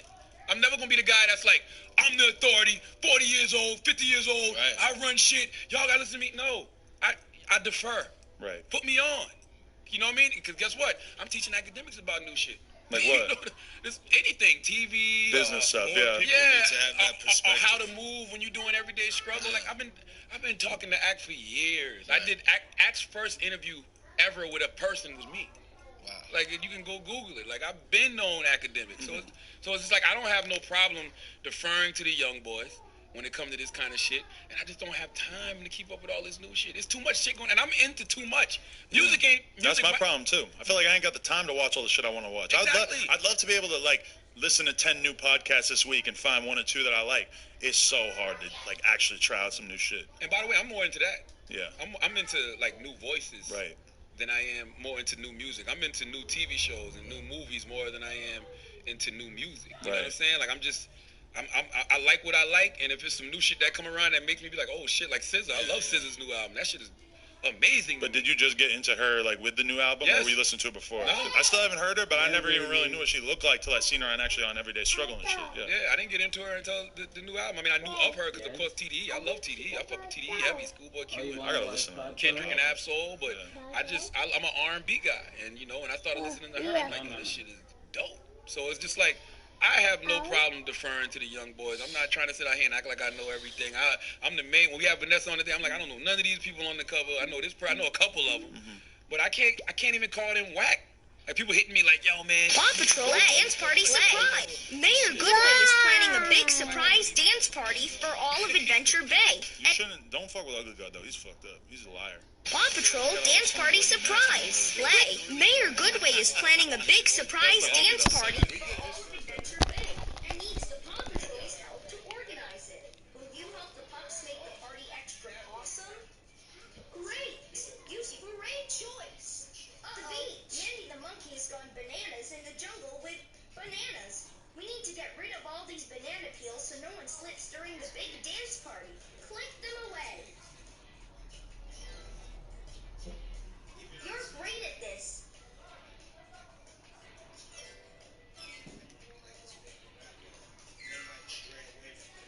Keep going. Wow. Almost done.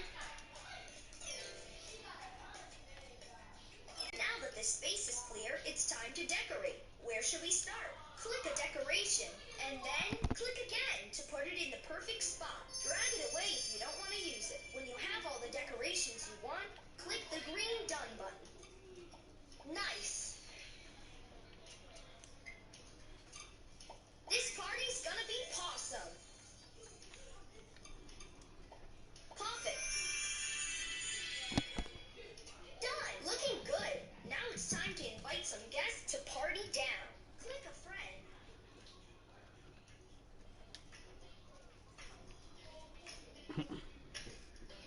Click a friend.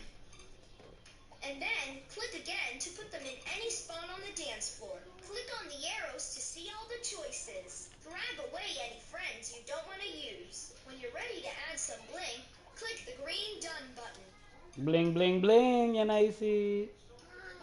Hi, baby. Green light, bye, baby. Bye. Say it, baby, bye.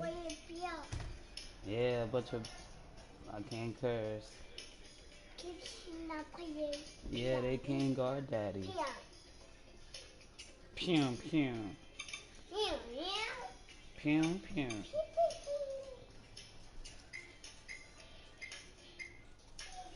Whoa, it's rubble there. I need rubble too.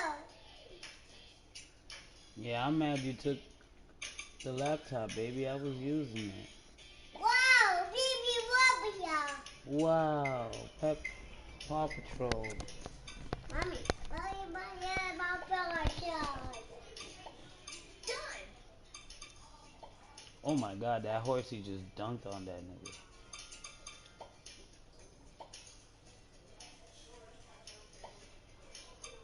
Done. Now it's time to add some dance-tastic bling to your friends. You can choose hats, glasses, and necklaces. Click an item, and then click again to put it on any friend on the dance floor.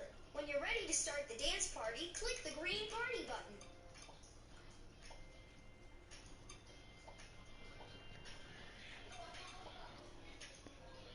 We got double centers. Necklaces. Glasses. 2 for 1 here, 2 for 1 here. Necklaces.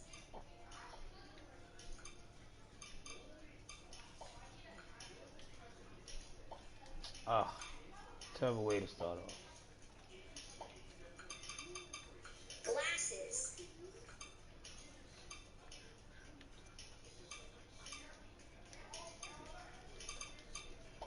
Keep mixing and matching to set up for the dance party. When you're ready to party, I am. Mayor Goodway has just told me who the surprise dance party is for.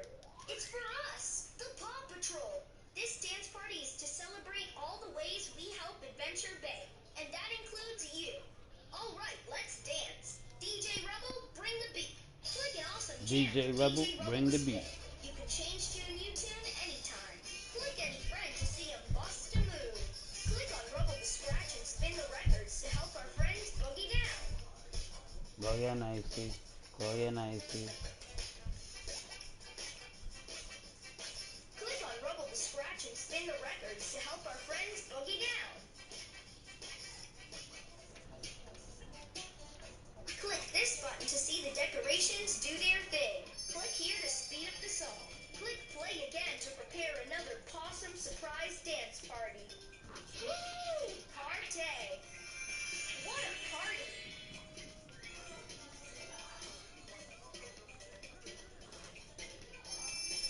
Wow!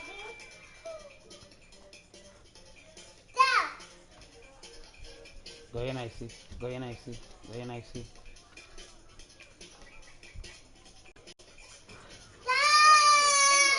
To see our friends boogie down. Relax.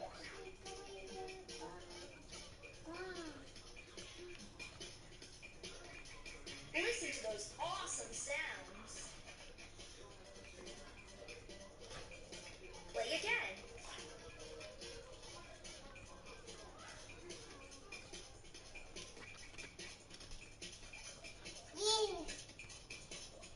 Scratch and spin those records to see our friends boogie down. No!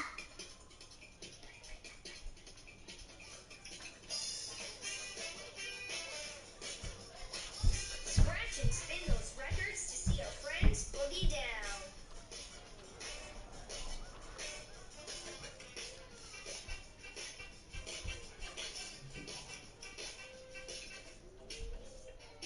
Scratch and spin those records to see our friends boogie down.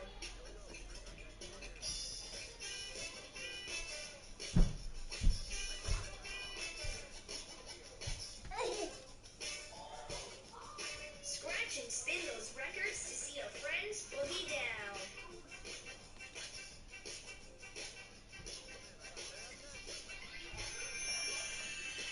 Here we go, Paw Patrol. What a beat!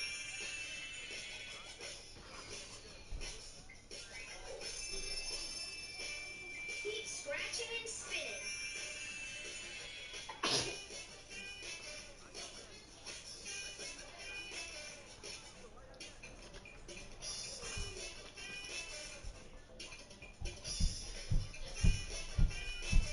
Scratch and spin those records to see our friends boogie down.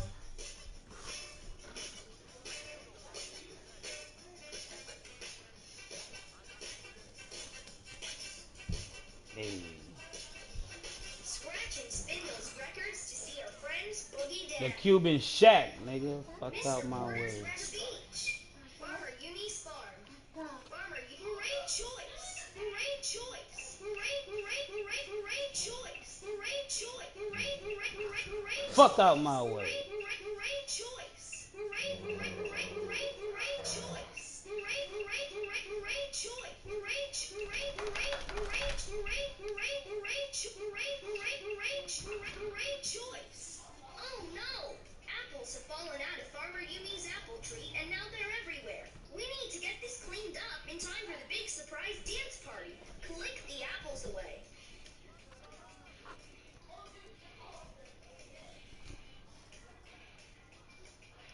You're great at this.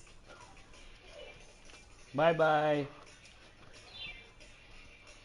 Bye.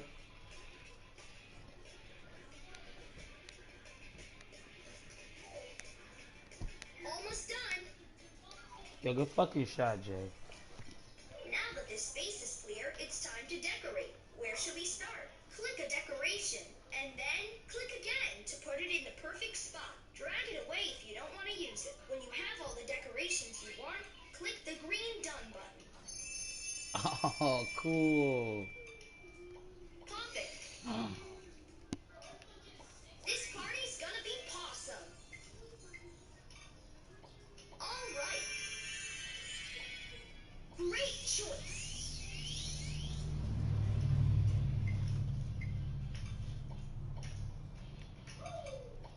Nice.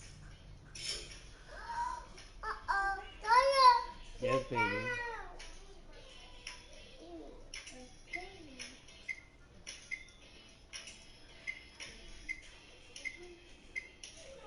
Done. Looking good. Now it's time to invite some guests to party down. Click a friend, and then click again to put them in any spot on the dance floor. Click on the arrows to see all the choices. Grab away any friends you don't want to use. When you're ready to add some bling, click the green done button. Yes. Mario. Yes. Done. Now it's time to add some dance-tastic bling to your friends. You can choose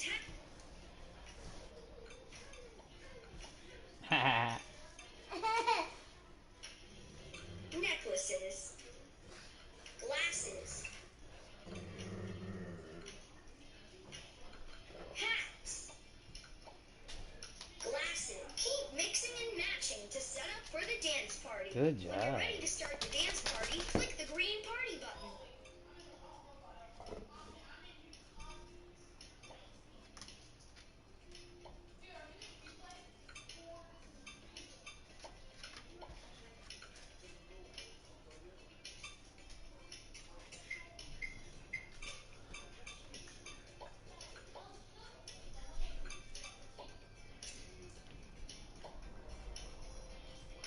Keep mixing and matching to set up for the dance party. Ready to party?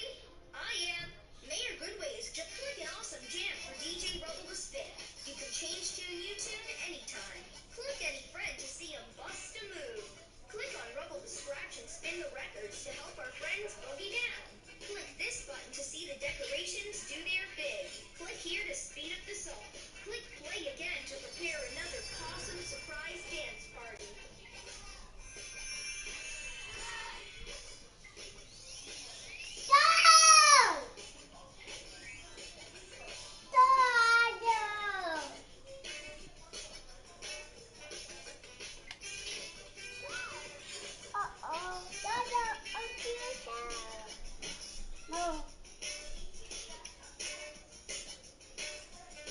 Okay, everybody, let's dance. Oh. Go, DJ Rubble. Go, here we go. Woo! Party. Listen to those awesome sounds, scratching and spinning. What a party.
Let's scratch and spin those records to see our friends boogie down.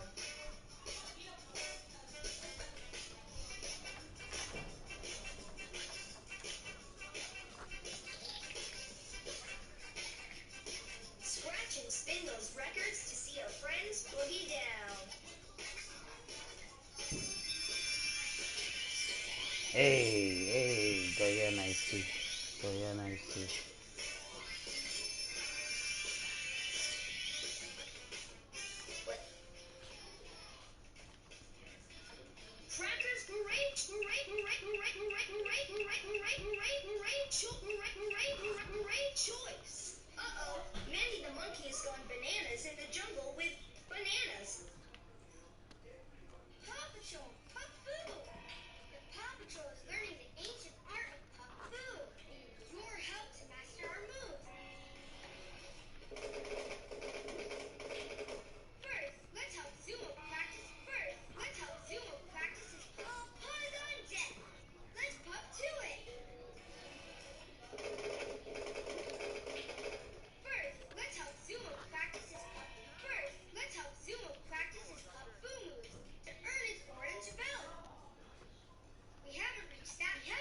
fucking 2K, yo.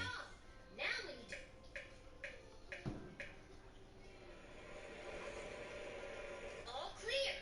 Let's get building. Let's try building a slide.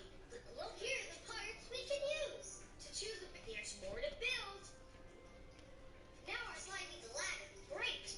But I still think something's missing. The slide. Which one should we use? Do you want to build a new? Yes. No. No. The slide. Which one should we use? Do you want to build a? Yeah. Yes. To start the beach. Zuma's favorite spot in Adventure Bay. Before we start building, we need to clear some space for our playground. To clear the area, click on Rubble on the Double. Okay, thanks for stopping by, man. Girl.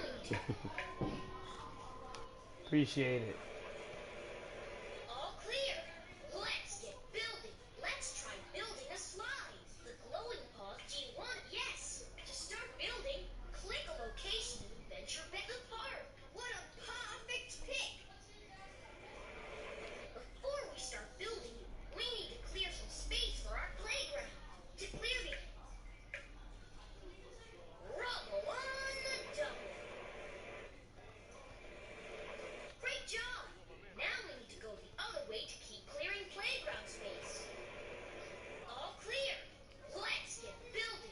Let's try building a slide. The glowing paws show you where we can build and add new parts. Here are the parts we can use. To choose, there's more to build.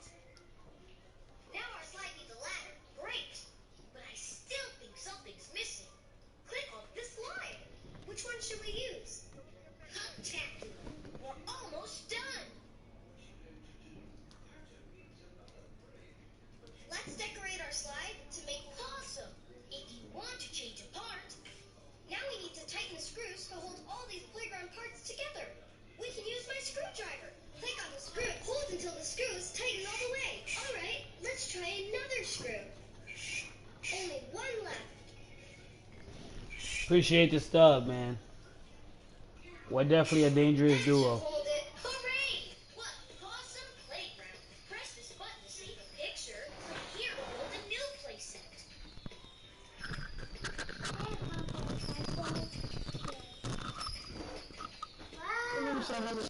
But here we build a new What up, yo? To start building, click a location in Adventure Bay. We can go to the beach. Zuma's favorite spot in Adventure Bay. Swing set. To clear the area, click on my digger and drag it along the arrow. Rubble on the Double.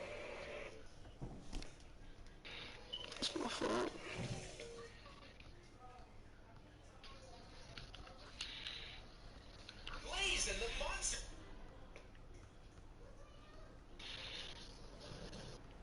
Nick Jr. Friendship Garden.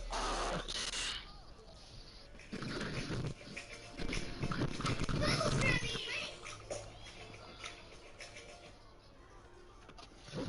Hey, me too. So today, let's get swimming. To help me swim to the left, Yeah, you right. left arrow. There we go.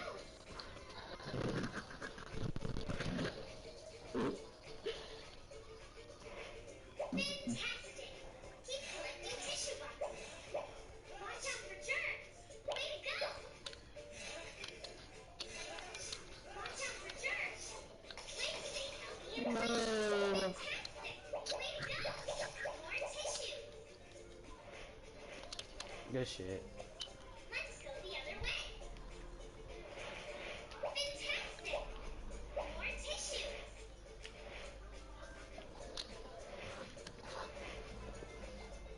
Let's go the other way. Let's go the other way. Yes, baby. We're getting closer to the running nose.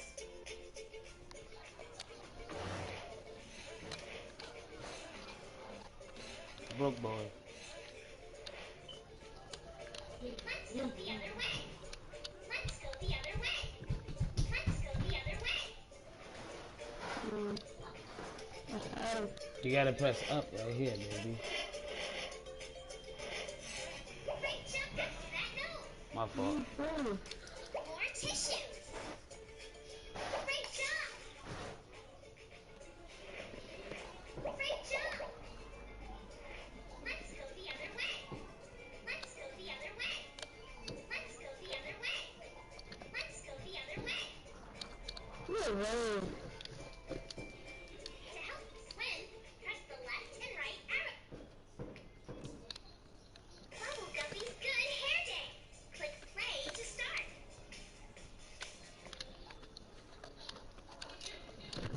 Hold on.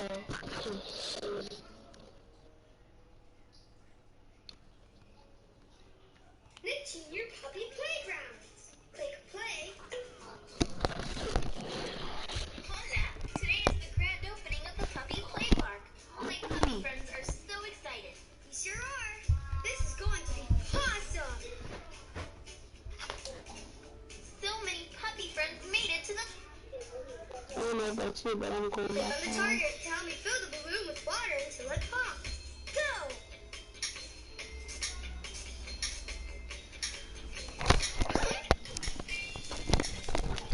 Keep your eye on the time.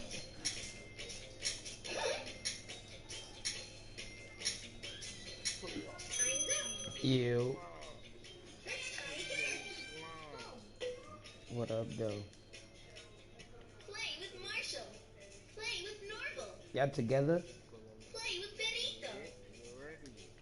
Pulling up. Click on Benito to help him win the race. Go! Help Benito go faster. Let's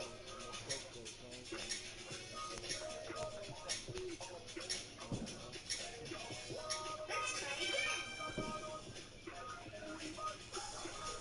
Look at that. Move your mouse around over Benito to clean him up. Go! Yo, who you got out there, Jay? My lockdown.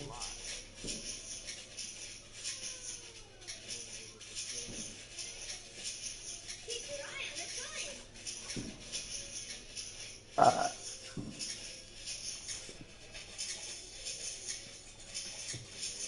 Time's up. Nice time. Skip. That nigga was playing with me.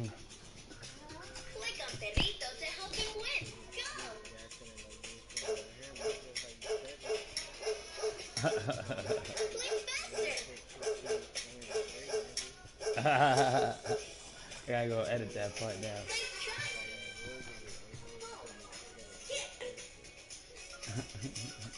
Move your mouse around over Perrito to brush his fur. Go. Perrito, perrito.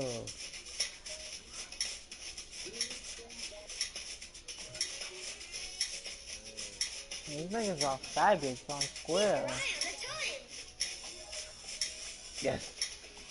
Move, dickhead. Fantastico. Give me 5. Yes. Play with Marshall. Play with Norval. Play with Bubble Puppy. Play with Perrito. Playing with perrito. Play with Bubble Puppy. Move your mouse over the dirt to help Bubble Puppy dig out his bubble bites. Go!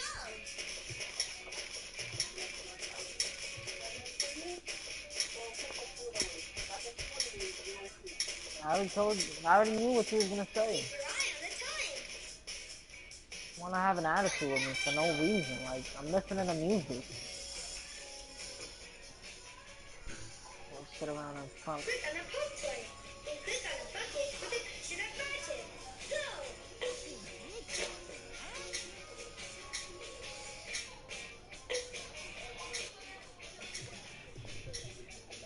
I got rich and I got bitches shit.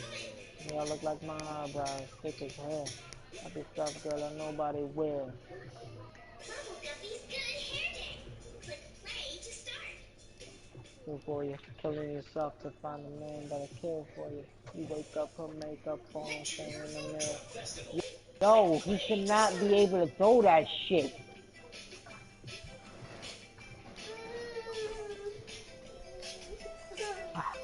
Why you gotta cry? I don't like when you cry, Alexi.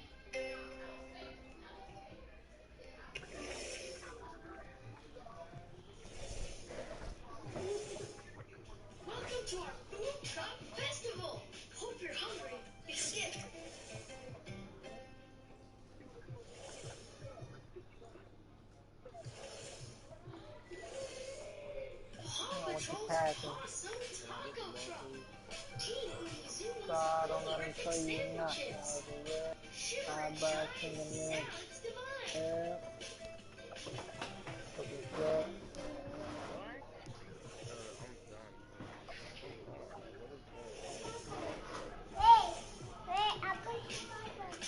I'll be around. Shimmer, shine. Beneath the cloud, I can tell you ain't last in a while. See that quick snap. Oh my fucking goodness, he didn't go out of bounds. Nice work. Put the smile with the style on it.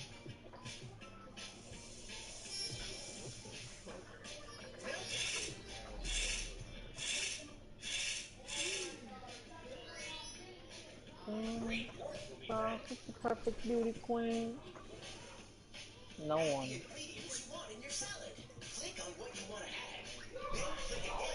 Apparently, everyone was on there, man. Dressing. Yummy. Tomatoes. Girl, like that man Modell. What up, you? Let's make a nut. You don't want nobody getting killed. You open up the cell. Let my brother out of jail. I got money for the bail now. If you ask me, will I tell now? Hell nah. I ain't thinking. Think of them niggas stitches now. And if you wasn't around, that you wouldn't need that with the sound. I think that shit was smart. I'm on one. It looks like she really liked her food trucks. Oh my god, they ain't let me chase down. Stop me. Shimmer and shine, salads divine.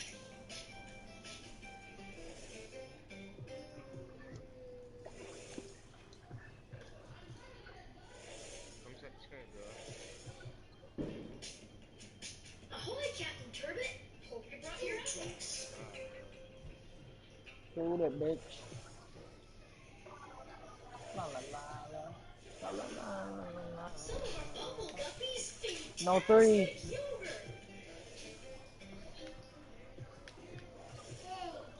Aww. Look. Hi, Leah. Nigga trying to guard everyone, yo. What are you wishing for? It looks like our friend wants Thank you. to start cooking. Get that.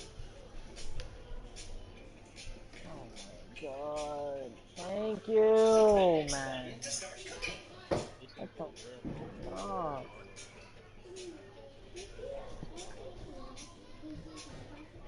Click the next button to start cooking.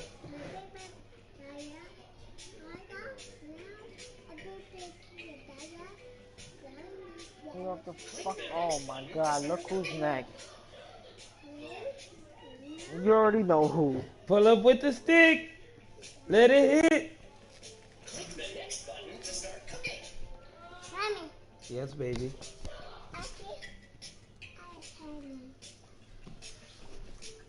Click the next button to start cooking.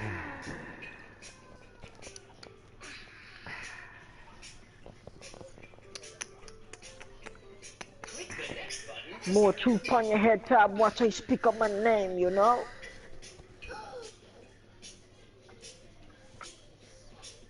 Click the next button to start cooking.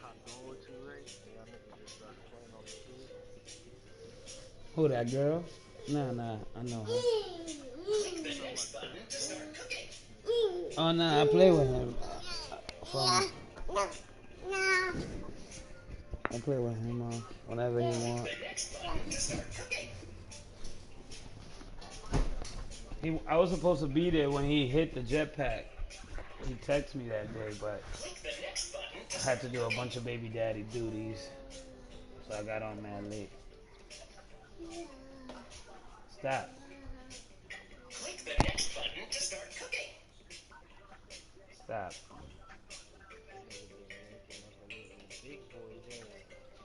What you gotta do, yo? I'm trying to get ready for 18. There's nothing even in there. Click the next button to start cooking. Jump, Ray, jump. I know you want to, nigga. Yeah, there was a scorer down there, maybe. Suck mine, dick. You hit me again, I'ma deck you in your mouth. I'ma deck you in your mouth, nigga.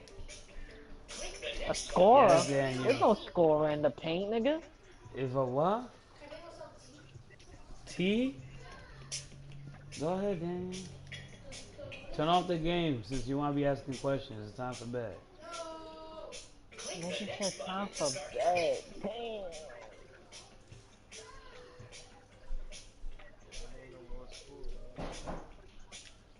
Yeah, but that don't mean they're staying up all night or every day.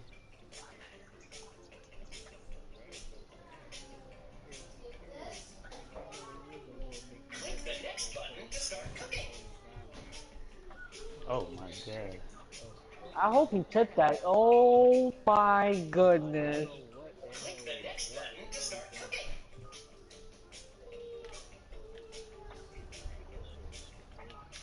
Get over here. Oh my lord. Burger! Burger! Why he being nosy? That nigga's OD nosy. I love it. Yo, what are you doing? Nigga said right here. You was out of bounds for like 15 seconds. No, you weren't, nigga. You got there mad late, and he pulled up right next to you. There was someone right next to you. Click the next button to start cooking. Pull up on your bitch. Tell your man I'm sorry. On it on my wrist. Jumping out the Rari. Oh shit. Suck my dick, Ray. Give me that, nigga. Big man? Big man what, nigga? Big man Why what? you make a whole big gallon of tea? Isn't there water in the fridge? Isn't there water in the fridge? What you making yourself tea for?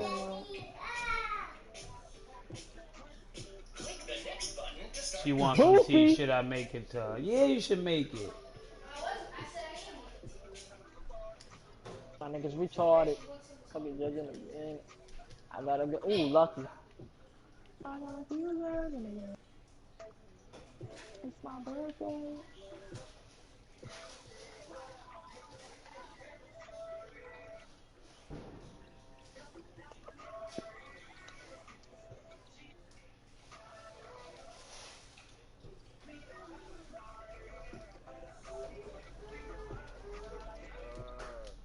Oh, this nigga Jay's wild.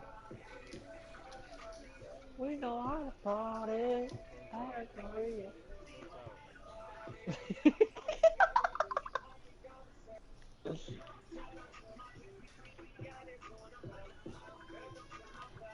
Oh, you lucky I didn't jump.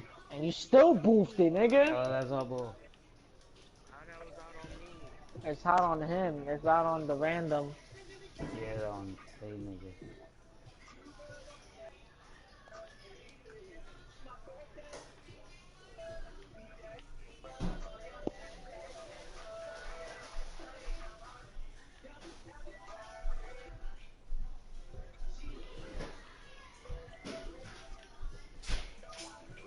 Oh, you a bitch, Ray. Click the next button to start cooking.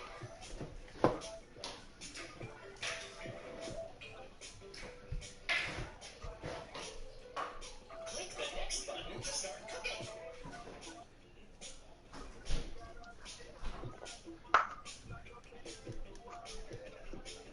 Click the next button to start cooking.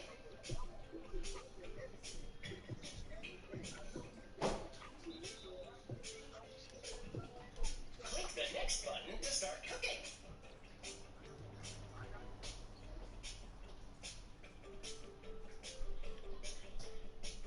Click the next button to start cooking. My mama Yes, was baby. raised in the arrow wing. Yes. See the clever skin. Oh, what the fuck, my G? Yeah, go ahead, Papa. I was gonna be closer to the 3-point line. Click the next You know the rule, Jay. Comes in and don't go back out. Shut up, nigga. Mommy. Yes, baby. Yeah, mommy's sleeping. What? Yo, I passed you the ball. You didn't. This nigga ain't even see the ball coming. I don't know what you could do there. Readers and they followers, but I'd rather be a dick than a swallower. I made 3 made back keys. I wear my heart on the sleeve. Oh, Yeah, I know that we the new slaves. I see the blood on the leaves. I see the blood on the leaves. I see the blood on the leaves. Yeah, we the new slaves. I see the blood on the leaves. They throwing hate I at know me. that we the Want new me to slaves. stay I at see the ease. blood Fuck on you the and leaves. your corporation. Y'all niggas can't control me. Y'all niggas can't control yay. I moved my family out the country so you can't see where I stay. So go ahead and flash them recorders so I can smash your recorder. Teamed up with the CCA. They trying to lock niggas up. They trying to make new slaves. Oh. Yeah, come in my house with that bullshit. Oh, yo, you so nice for that. So you can't see where I stay. So I can smash their recorders. The New World Order. Teamed up with CCA. Oh, somebody just wrote in my chat. Oh, God. Get out, get out, get out. Could have been got that 3-second, nigga. That mouth. Yes, baby. I'm about to tear shit down. Now what the fuck you gonna say now? Wow! Yes, baby. Oh shit, good shit. Let's get it. Let's get it. Pass the ball. I know I just fucked up twice, but pass the ball.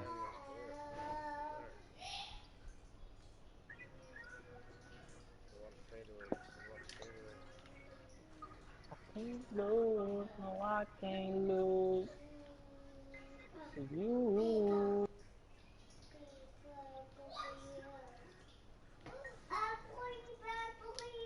Oh. Oh yeah. That's your man's.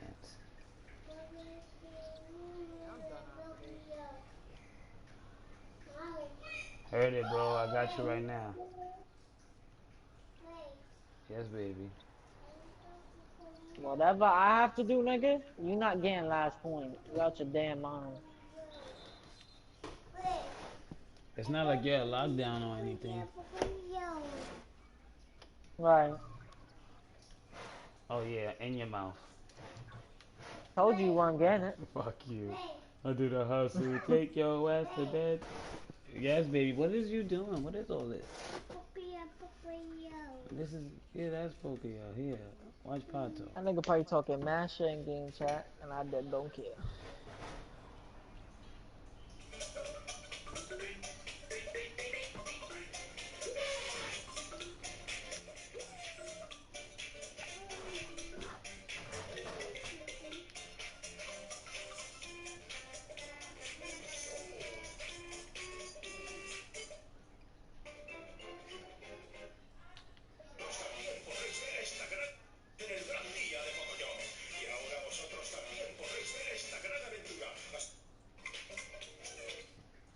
What we should be doing is playing Pro-Am. But niggas ain't with it. Oh, it's 4 of us? Huh?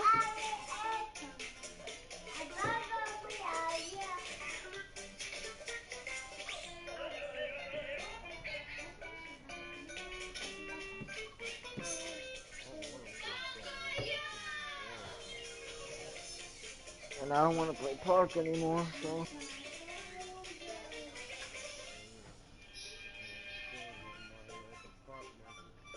Have fun.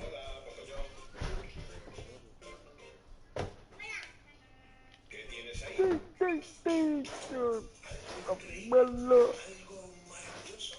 Vaya, loco, yo has conseguido despertar mi curiosidad. ¿Por qué no nos lo enseñas? ¡Wow! Has hecho una televisión. La verdad es que te ha quedado muy bonita. Vas. Pues niña. Ya podremos verlo.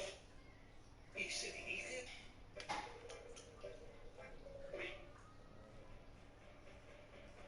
Entonces, el programa está a punto de todo es posible. Tenemos el inmenso placer de daros la bienvenida a nuestro show. Nos levantamos.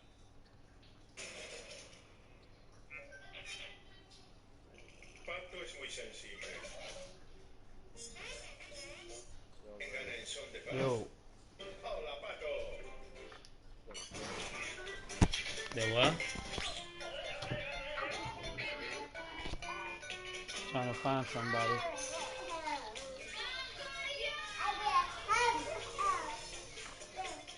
Come on.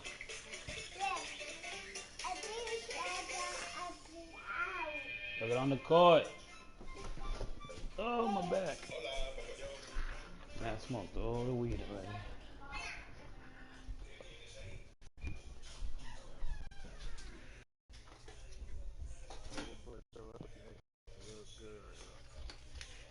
Regular shit.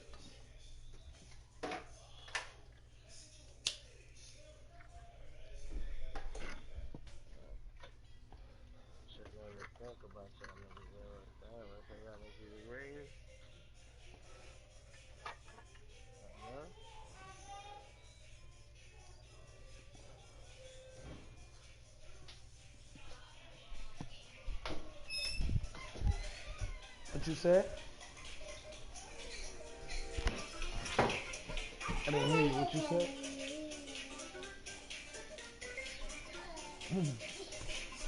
Move, baby.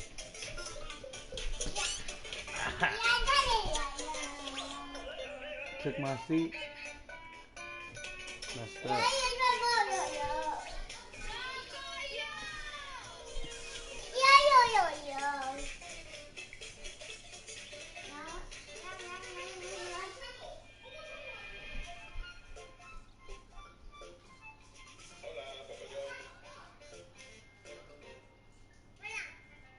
¿Qué tienes ahí? 82. Algo maravilloso. Vaya, Pocoyo, has conseguido despertar mi curiosidad. ¿Por qué no nos lo enseñas? ¡Wow! Has hecho una televisión.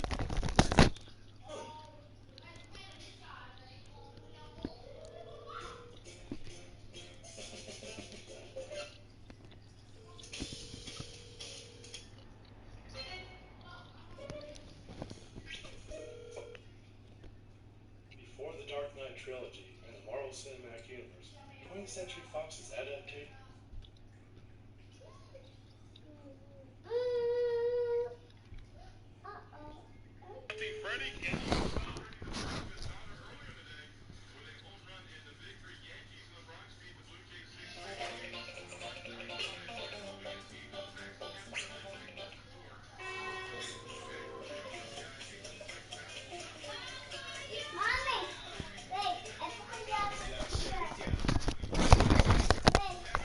Yes, baby.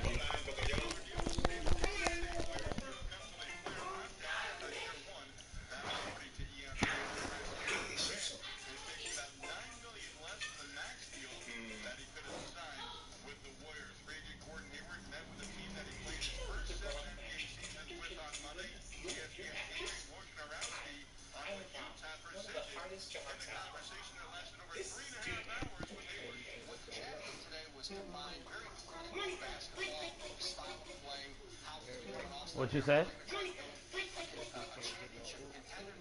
Yeah, that was just some big shit.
Where's the phone, Naya? Bring me the phone.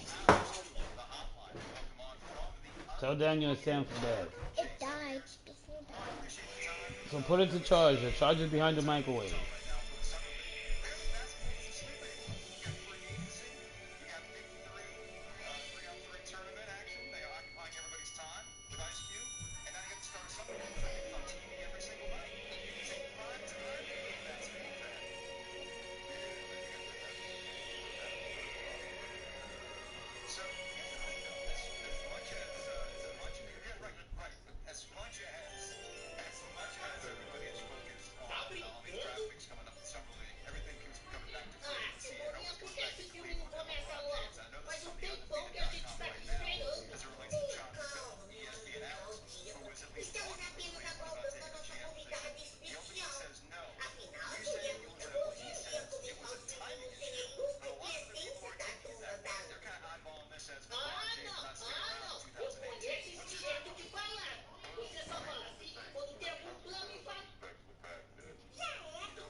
Fuck.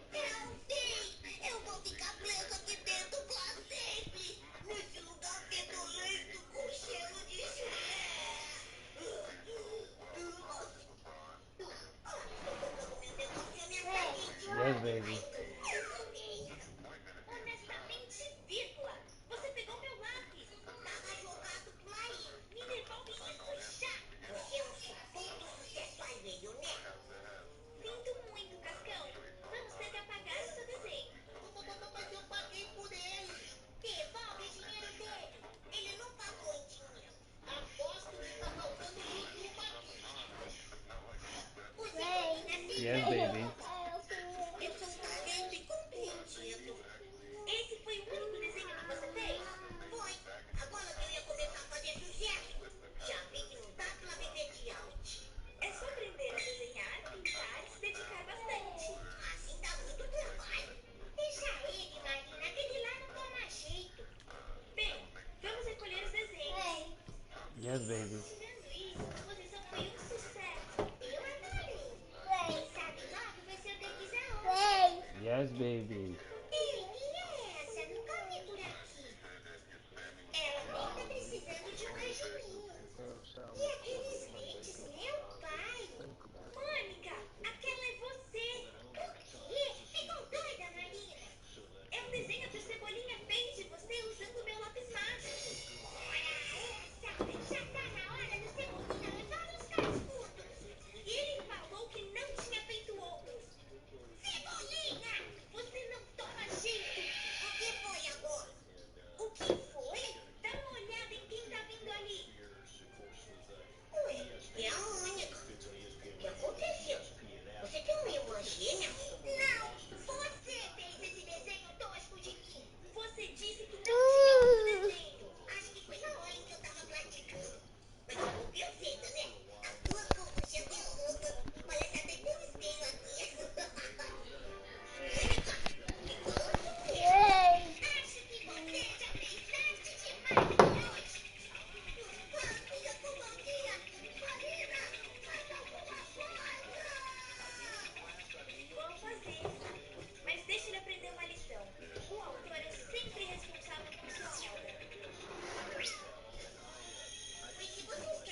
Dímelo.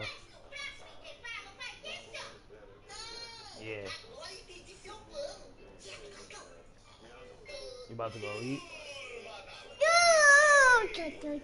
Oh yeah, I'm stuck. Ah, yeah, Nathan, no. You can't be climbing all over me.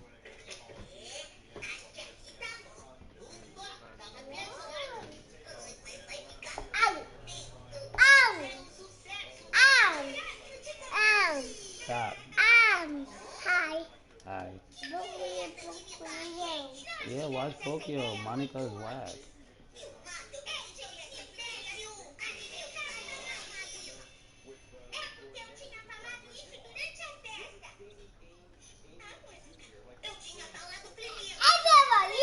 Hey.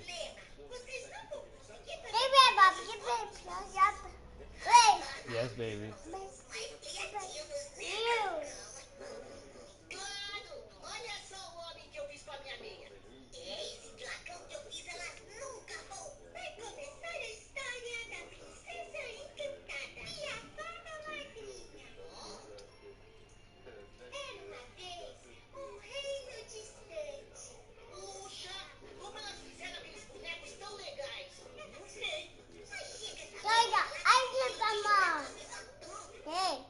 Yes, baby.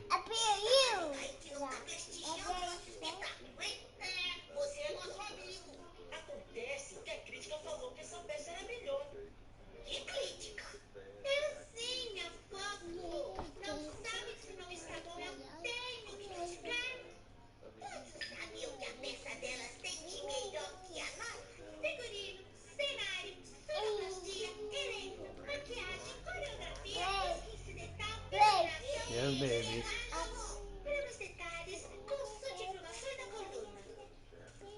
I'm about to take that off because I don't think you like it.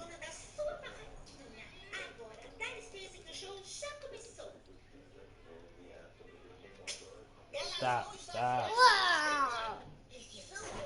And I should stop.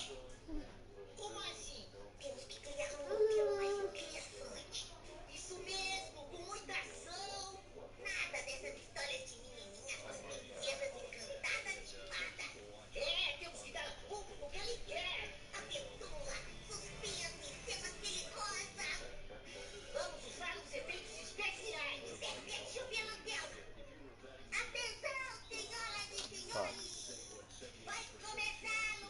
Oh my god, that hurt my grade so bad.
Nigga is torturing me.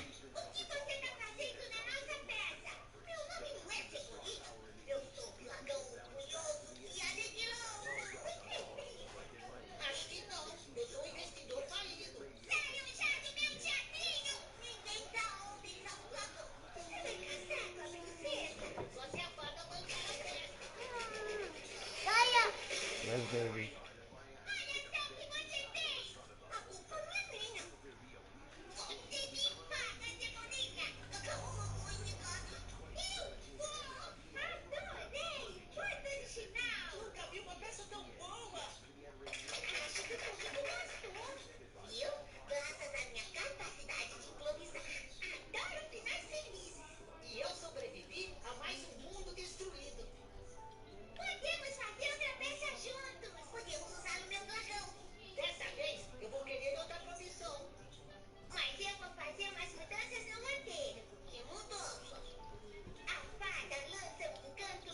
Oh, good rebound.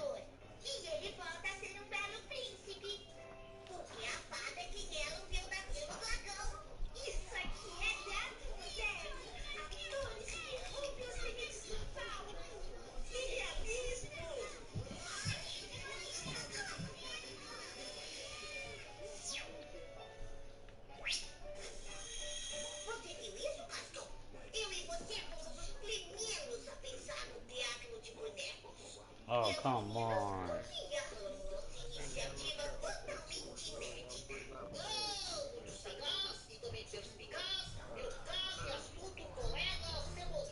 Damn, we lost to them niggas.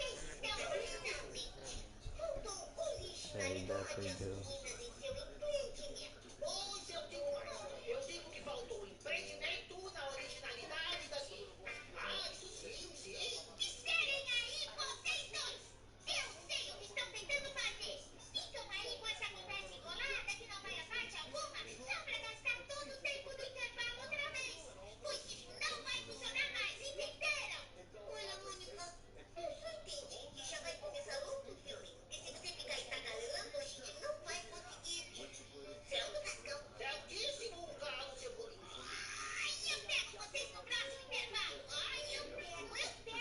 Turma da Mônica, hein?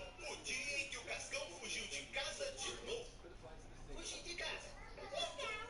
Foi muito bom te conhecer. Vê se escreve. Como assim vê se escreve?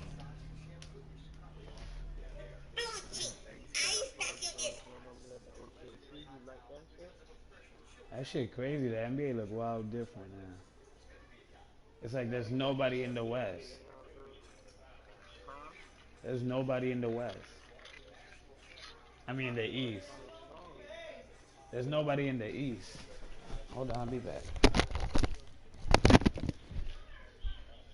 Chris Paul when he said Rocket.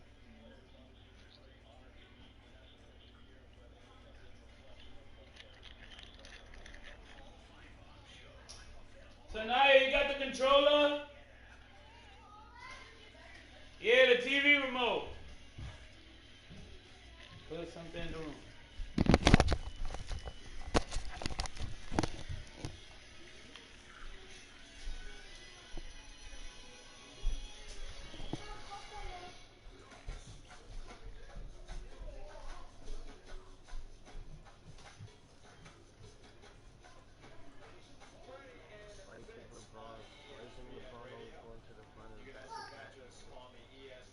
That ass, he know what he doing.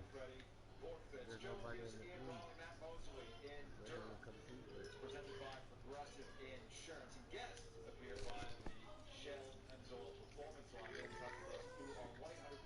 I just don't see how the OKC thing gonna work, but I hope it does work.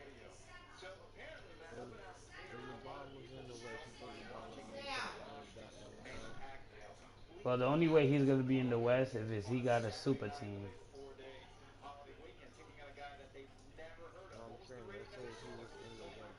Now, if the Cavs was in the West with the team they got, they definitely not going to the top. It'll be too many game sevens.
Yeah, the reason nobody's going to the Cavs is because that nigga definitely leaving.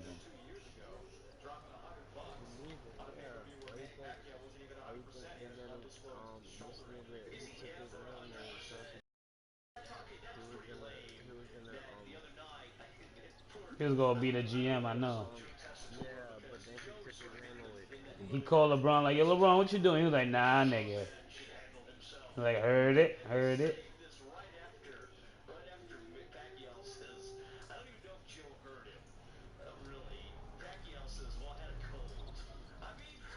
LeBron told that nigga he leaving. So this nigga fucking nigga up.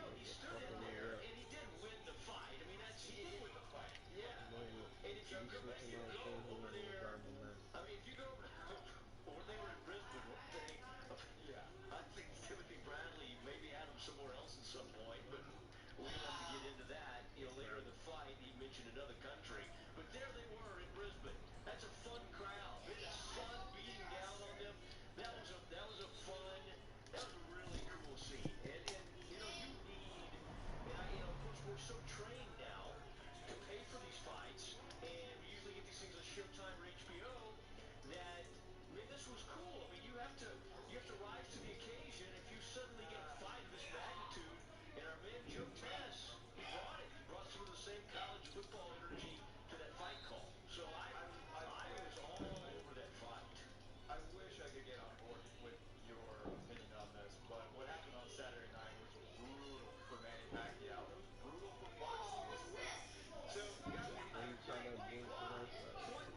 What you said?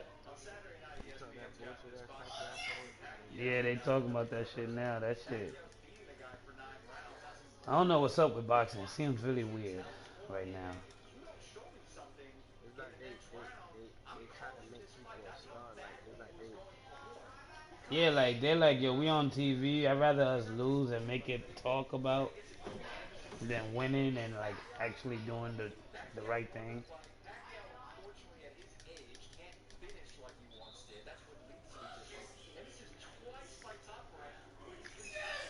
Cause now, cause you remember when Pacquiao was knocking niggas out in the beginning of his career, Oscar De La Hoya and all Yep. that shit, like this shit happened.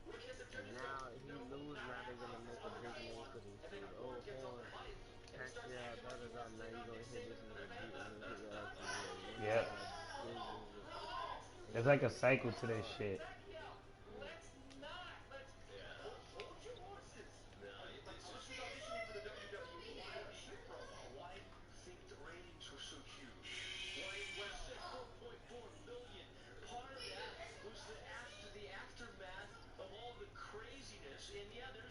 Oh.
baby. Yum, yum. What more you want now?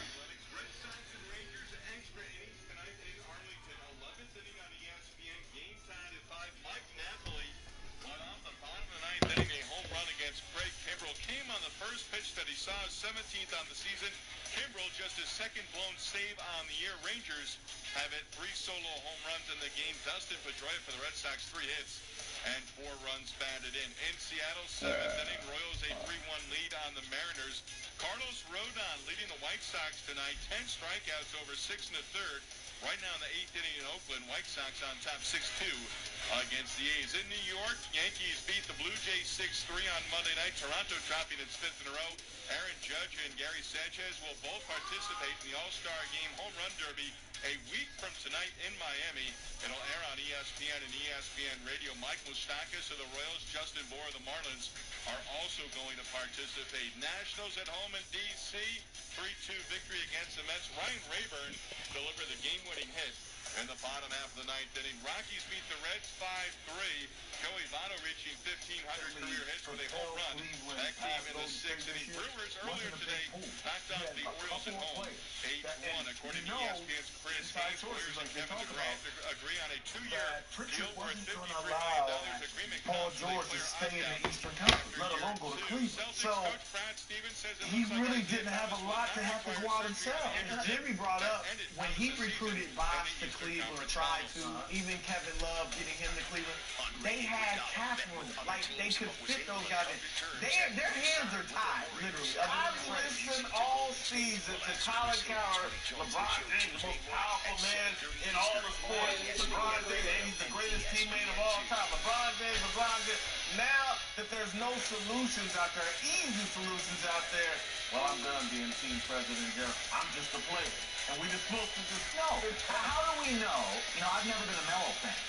But with the Warriors, Melo at least was forced Durant to play some defense. Part of me think LeBron is talking to Carmelo. The story coming out and saying he's not doing that. Even the story, though, later on, it said it's hard to believe LeBron's not talking to somebody. When is LeBron not? Exactly. He's going to talk with Carmelo Anthony and Dwayne Wade because they're friends. And obviously, basketball can come up. So we're looking at Chauncey Billups turn down the team president job, and we don't think that has anything to do with him being like, man, LeBron ain't really that interested. I think it has to do more with maybe contractual terms, the same thing that David Griffin had to deal with in regards to dollars. Because you're talking about the next 3 years in which LeBron is going to be at the top of the game, and then after that, you really don't know. So if I'm going into that situation, I'm looking at how can I secure my position with A, LeBron being here for the next 3 years, championship run, and B, post that. Okay, so you want to make sure you're in line with the other player, president of ops, to make sure that you're secure enough. So I think it had more to do with terms and conditions. Chauncey Billups, who's never run a team, is now sitting there. He's got salary demands. That's right. When everybody knows LeBron's got final say, so that's okay. But yeah, it's just like Jason Kidd goes in and gets paid X amount of dollars. Steve Kerr. Hey, listen, sometimes the best move is the move you don't make. Cleveland got better not doing anything. I mean, no, the East got worse. That's what I'm saying. And so LeBron's Cavs sit there and they're like, well, unless Gordon Hayward lands with Boston, and he's not even really the kind of player that takes them. I think LeBron sits there and thinks, Poole's not much. Everybody's leaving the East. We can rest more going into the finals. And I think the Warriors, when you face the Warriors, you're in a situation now where it's like, you get as close as you can, and you cross your fingers of an injury, a sickness, a break. There's nothing they can do to surpass Golden State. They're still a super team. They're the second best team in the league. They got 3 All-Stars, and when you get to the finals, you say, look, we got the best player in the world. And like you said, you never know. Injuries, suspensions, anything could happen. So you take your chances. 4-1. To Oklahoma City, which is where Paul George is headed, after the Pacers agreed to trade their star to the Thunder for a lot less than people thought they would get. Now, George will team up with dynamic Russell Westbrook, who's not exactly known for sharing the ball with superstar teammates. All right, Whitlock, can George and Westbrook coexist? Look, I'm going to be realistic. I'm hopeful. This is a big moment and a big spot for Russell Westbrook. He needs to show that he's evolved from the last time he played with a guy like this, Kevin Durant. He needs to, look, he's got his MVP. He now has to be about, what can I do to make this work with Paul George so that on the 2% chance I can convince him to stay or we can win something. I'm hopeful that we're going to see a different Russell Westbrook than we saw in the latter years with he and Kevin Durant. His best friend, he said, is the basketball. So I think what makes Russell Westbrook amazing is also his greatest liability. And sort of this fortitude, this tunnel vision, this dynamic athlete, what overcoming doubters, critics, that's what makes him great. I also think it makes him difficult to play with. You know, it's the difference between a guy's confidence and then all of a sudden half the time it becomes arrogance. I think what creates Russell Westbrook, the DNA, the dynamic, the personality, is what makes him hard to play with, and I think it's just who he is. Look, to some extent, your game is your game. I mean, LeBron James not going to all of a sudden become this guy that's always moving without the basketball. Your game is your game.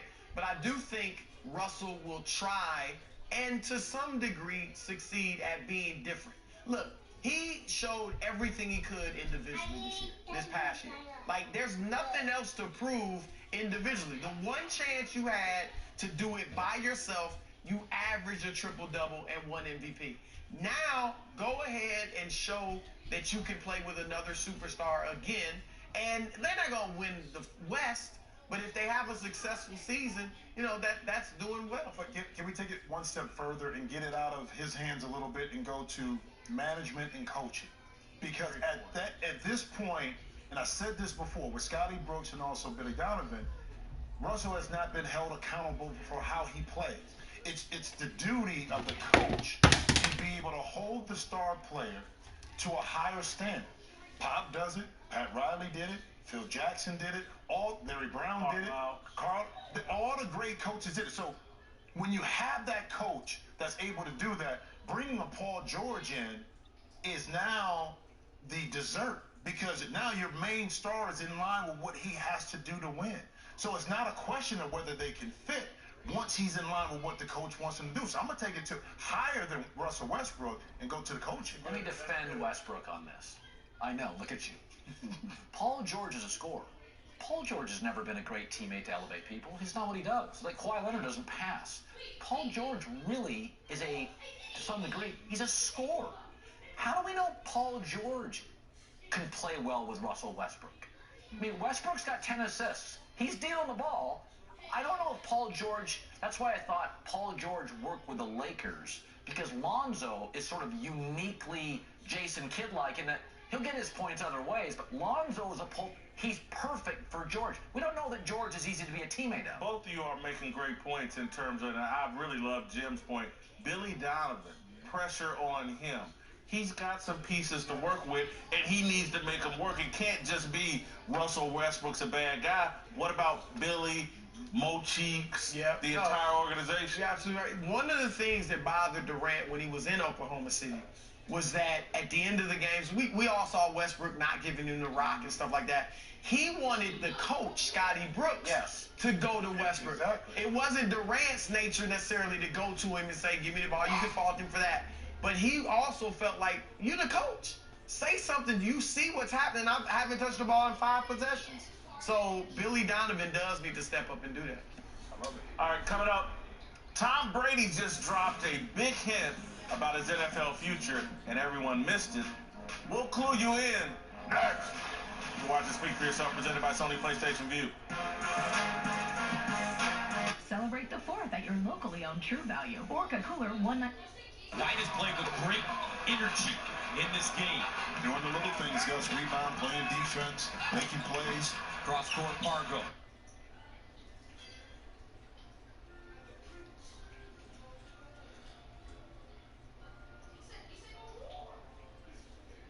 It's your time. On the killer threes. Let's go to Michael Rappaport, who's standing by with Mr. Big Shot. All right, I'm with Chauncey Billups. Chauncey, I consider you a friend, but now in the media, I got to ask you the hard questions. The elephant in the room, are you going to be an NBA analyst, running the Cavaliers, or the MVP of the Big Three tournament? Man, I'm still decide, but I figured, guess what? I'm not going to put my life on hold. I still want to come and hoop. So while I'm inside, I'm in the big three. All right, Mr. Big Shot is what they call you. What do you make of this 4-point shot, Chauncey? Well, that's a long shot, but it's a shot that I can make. I'm looking forward to seeing what I can do today. Looking forward to seeing you, Gus. All right, thank you very much. Our lineups are brought to you by Degree. It won't let you down, and we'll start with Power, coached by Clyde Drexel. Tino Mobley is the co-captain with Stevenson. Remember, they're playing without Corey Maggette, who injured his Achilles week 1. The Junkyard Dog, McPherson, and Moochie Norris. Meanwhile, the Killer Threes. Now, Chauncey Billups, who didn't play last week in the Killer Threes, lost to Trilogy 60-45. He's on the floor, and the captain, Jack Evans, Hughes, and Brian Cook. Charles Oakley, the head coach of the Killer Threes, who started their season with a 60-45 loss to Trilogy. However, he didn't have Chauncey Billups. Billups should make a big difference in this game. You got to form a little bit of wing, so either pick and roll. Whoever side you go up, you got roll, Jack. You come up, and Reggie, you roll to the basket. Go up and Reggie side, pick and roll. You go run high, pick and roll on this side. You go that way, Reggie go roll, Jack go come up. Jack go come up to his own side, yeah. You go play out there to this place. Down school. All right, 1, 2, 3. On 3, go ahead. All right, Charles Oakley with some instructions. Meanwhile, for Power, Clyde Drexel is their head coach. His team beating Tri-State in Brooklyn last week, 62-58. Deshaun Stevenson with an outstanding game, and he hit the game-winning 3 to end it. Clyde, part of Phi Slama Jama as a collegiate player at the University of Houston, 92 member of the Dream Team. He's in the Hall of Fame for 2 things, the Dream Team and his regular career.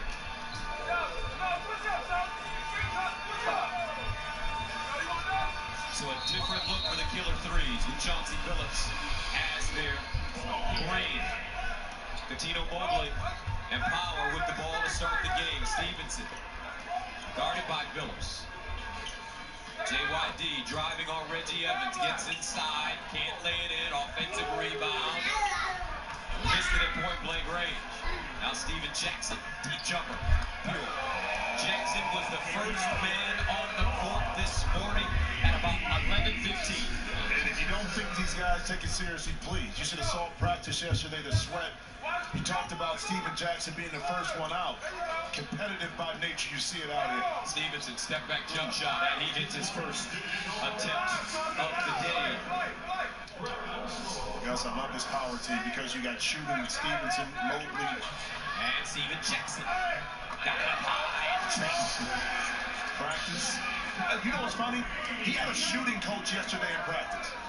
Working on his footwork to get balance. This is from a professional who's played years and years in the league, and he still has a shooting coach. Mobley, mid-range jump shot goes down. Your former teammate, Tino Mobley. And Tino loves to get to that mid-range and pull up. And then when you come out, he gets tricky enough to get around you and finish inside. Billups looking for his first basket. Nice look. Evans inside, muscled it up and in. Last week, Killer Threes couldn't run the pick and roll because they didn't have a point guard. This week, a different look. Now you have to guard them a little differently. Mr. Clutch, big shot right there, making it happen. Stevenson, top of the key. I'll tell you what, this guy is in top form to start this league play.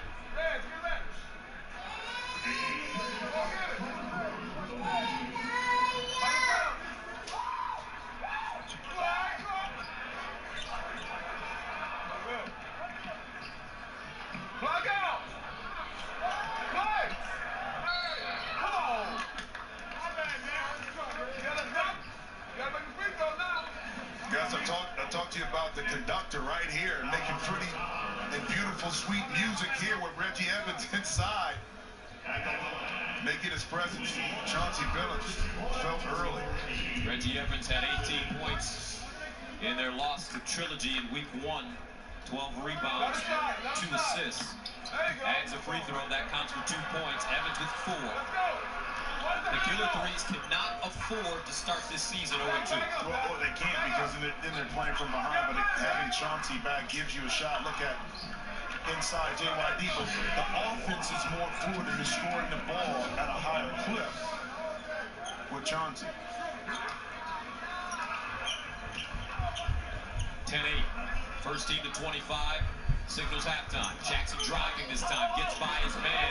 Missed the layup. Evans keeps it alive. Snatches it down. Doesn't have to take it back. Evans just walks right through JYD in an offensive foul call. Looks like a flop to me. It may be, but JYD understands that Reggie Evans is a physical player. So he's going to lower his shoulder, and guess what? He's done this. JYD his whole career baited people into play physical. Now he gets the foul call. That's just a smart play. Jerome Williams, 9 seasons in the NBA out of Georgetown. Inside Mobley. Kept it up high and banks it in straight away. We're level at 10. First half. First team to 25. Signals halftime. Billups looking for his first basket. Pulls it back out. Junkyard dart guarding him. Billups to the hole. Blocked by Jerome Williams. Oh, look at him dive out of bounds.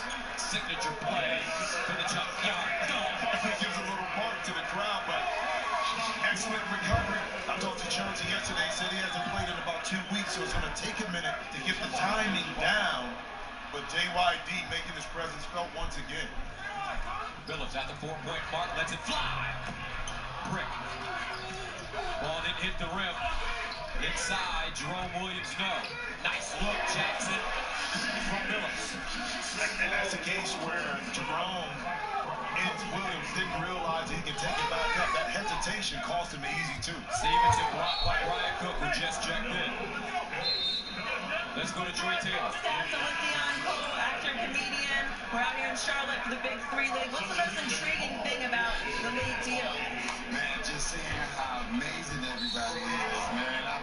It's overwhelming to see how these guys still got it in them, the ball, the way that they're balling right now. It's amazing, man. I'm blown away, man. And I miss them so much. I didn't realize how much I missed them until now. I'm like, I want to give everybody a hug right now, but that'll be weird. Yeah, so we want you to do that. Let them play. Who is a player in the NBA right now that you'd like to see in the Big 3 League in this setup, too? That's in the NBA right now? Man, that's hard. I don't even know right now, but I can't even think, man. I'm trying to think. There's a lot of people that should be here, right? I ain't gonna say those names, but I don't know. I ain't even sure right now, man. But I believe a lot of people should come right here, right after the NBA. That's very exciting. Thank you for joining us. Back to you guys.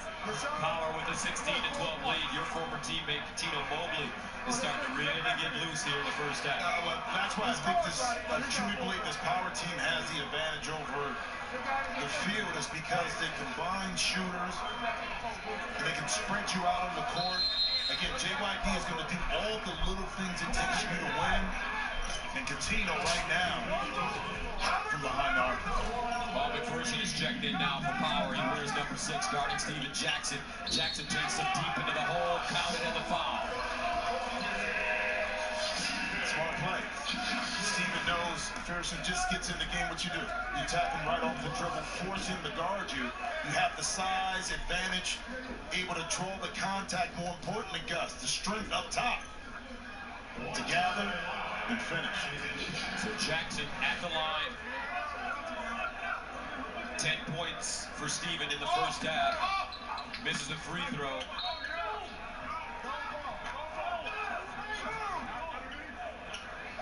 And it looks like the Killer Threes will get it again. Jackson. And a hole before the ball thrown in bounds. On the side. Stay solid, man. Jim White, Ian McClaney are your officials. Inside Jackson, and he gets mugged by McPherson. Gus, and we'll probably emphasize this a little bit more. Chauncey Billups makes that play happen. the ability to dart that pass right inside. We didn't see that last week because we didn't have a decision maker. Killer threes on the court like that. And that's a 15 foul now against Power.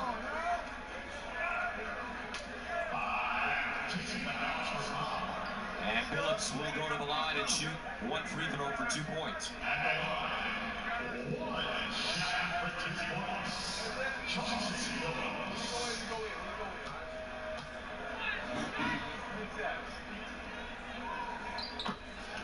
NBA champion with the Detroit Pistons, former 3rd overall pick when he came out of Colorado. And his role wasn't easy. You think about it, he was in Boston first, went to Minnesota, then he ended up with Detroit. McPherson lays it in. Activated this week. Now Jackson inside with Mobley. Stripped by Mobley. Picked up by Mobley. Patino's in his last 2. Rebound, Jackson. They're clear. But both plays that time, air ball in the strip with Coutinho. Both players could have took it right back up, guys. Jackson on the crossover, and he gets it up and in. Get the all that body right there. Stephen Jackson. 12 points for Jack. Mobley for 4. Batted out to Billups. Billups at the 4-point mark. Jackson, weak side, Larry Hughes. Beautiful ball movement by the Killer 3. Well, that's why you can't double team. When you double team in the post on the strong side, you're going to give up a layup on the backside because Stephen Jackson can make those kind of plays, guys. 2018 Killer 3's back on top now. Moochie Norris lobs it in. McPherson left hand up and in.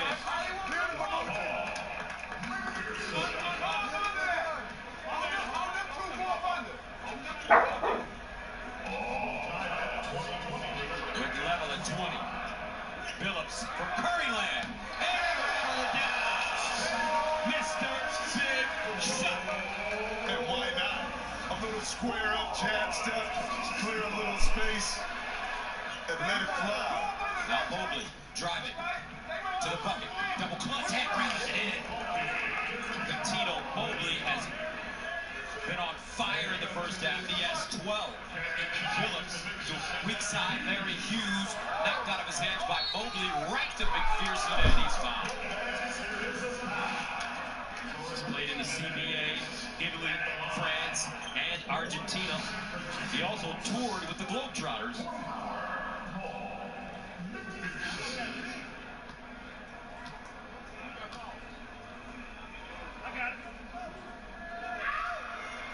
Points. Next basket, halftime. Billups, he's hit 1-4. Evans hits the deck. Billups for 3. Bam! And we are at halftime. Chauncey Billups with some words to the officials.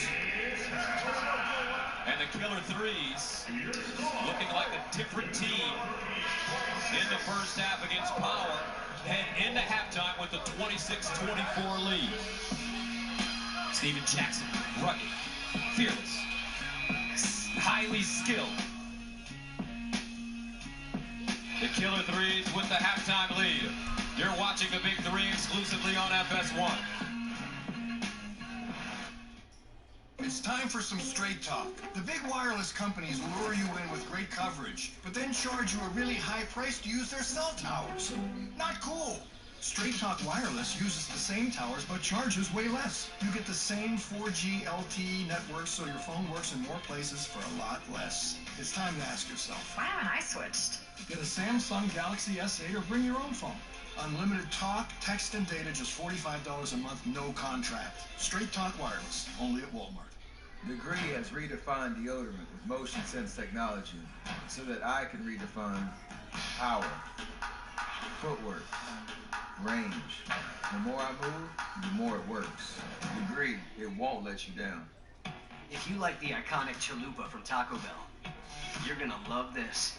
Double the seasoned beef, with nacho cheese sauce. The new limited edition Double Chalupa. Love it while it lasts. Only at Taco Bell.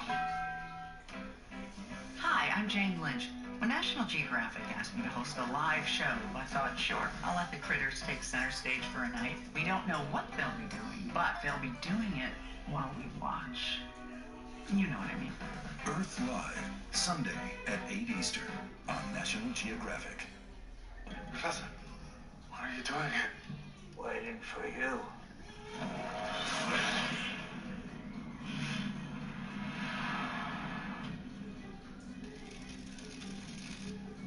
Termites. Feasting on homes 24/7. Come on in and discover the new Cox Solution Store.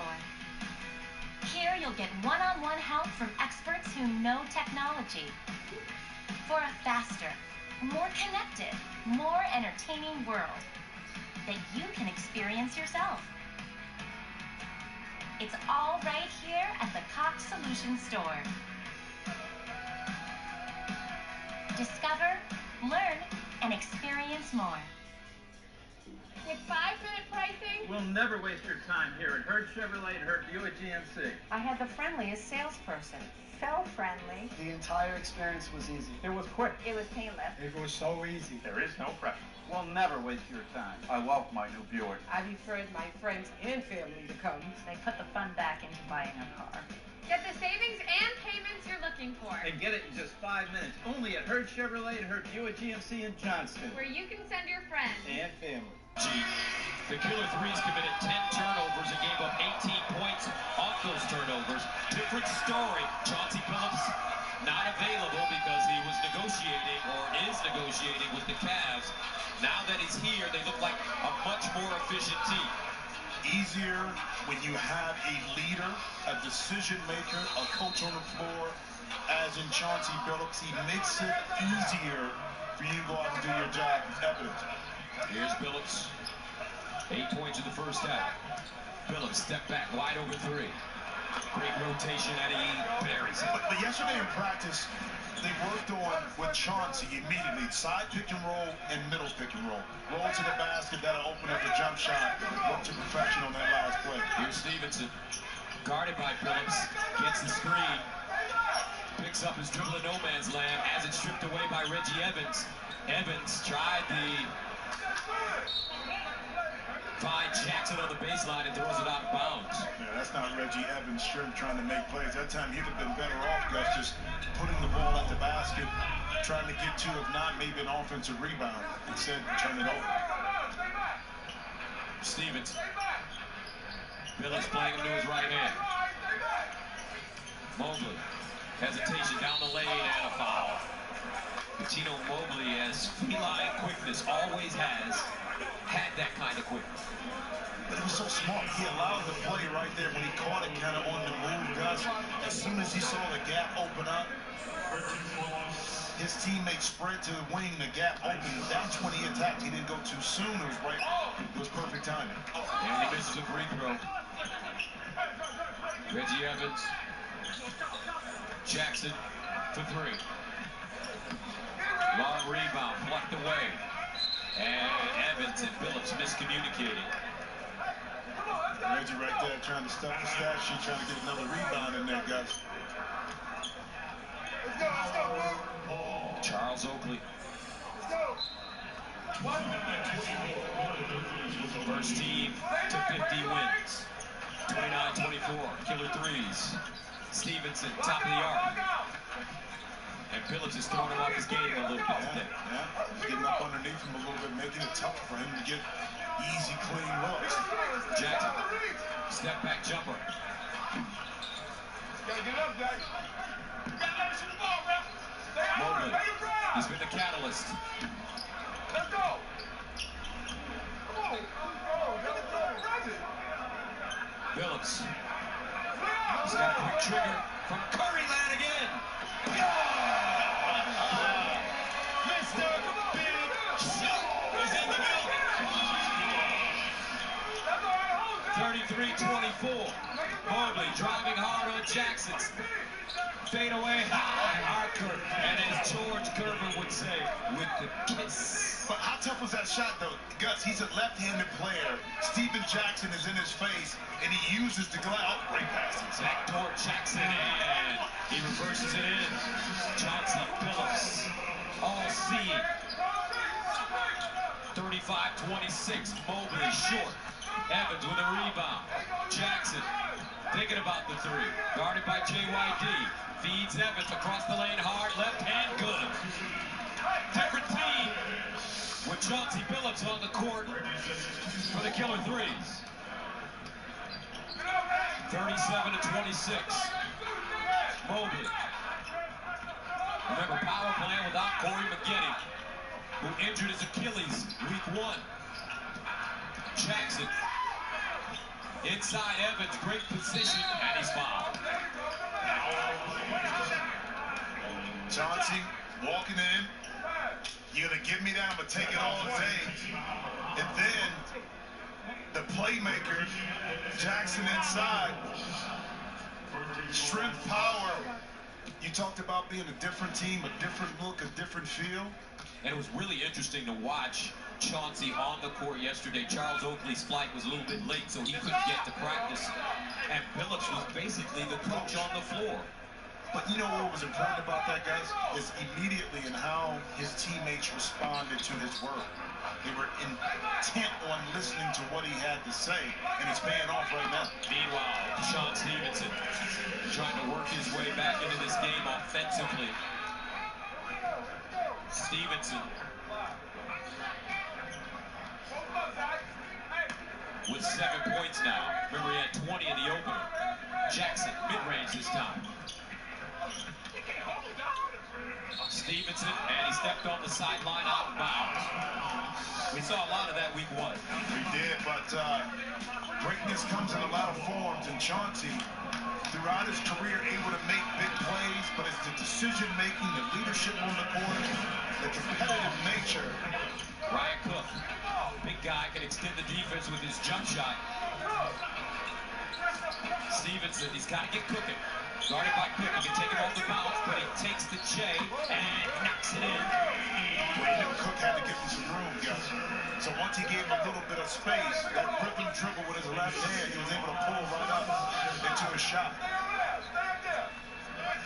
39-32, Cook.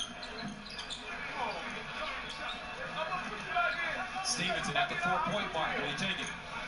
Passes it up. Top of the key. And again, Deshaun Stevenson. Microwave. He's getting hot quickly. 10 points. For the former world champion. And power at that time. Killer threes not talking, communicating, got caught on the switch scenario. Inside. Jackson. McPherson, a tough customer. Boom! Jackson threw a mighty elbow. Boy, you have the size aside. Now watch the left shoulder right there of Steven Jackson. He's upset. But McPherson was right there. He absorbed the contact that was initiated. The offensive foul by Steven Jackson. Another great crowd for week 2 of the Big 3. Keeps building, guys. Stevenson dribbling. And foul. Last week, over 15,000 in Brooklyn. They had 7,500 seats sold 2 days ago. The walk-up crowd looks great as well. Big 3 basketball, FS1. Yeah. Big 3, come on. Okay, movie night. Who sees the remote? You don't need it. Alexa, search for family movies. Well, hey. You did that without a remote. Alexa, play Ghostbusters. Oh. Right. Hey, you guys really have it all figured out, huh? That's what we do. You bought a Zoom? It's what we do. Introducing Dish with Amazon Alexa, letting you control your harbor with just your voice. Dish, tuned into you. He's the kind of man whose eye contact technically counts as a first date. If there's an elephant in the room, it's because he brought one.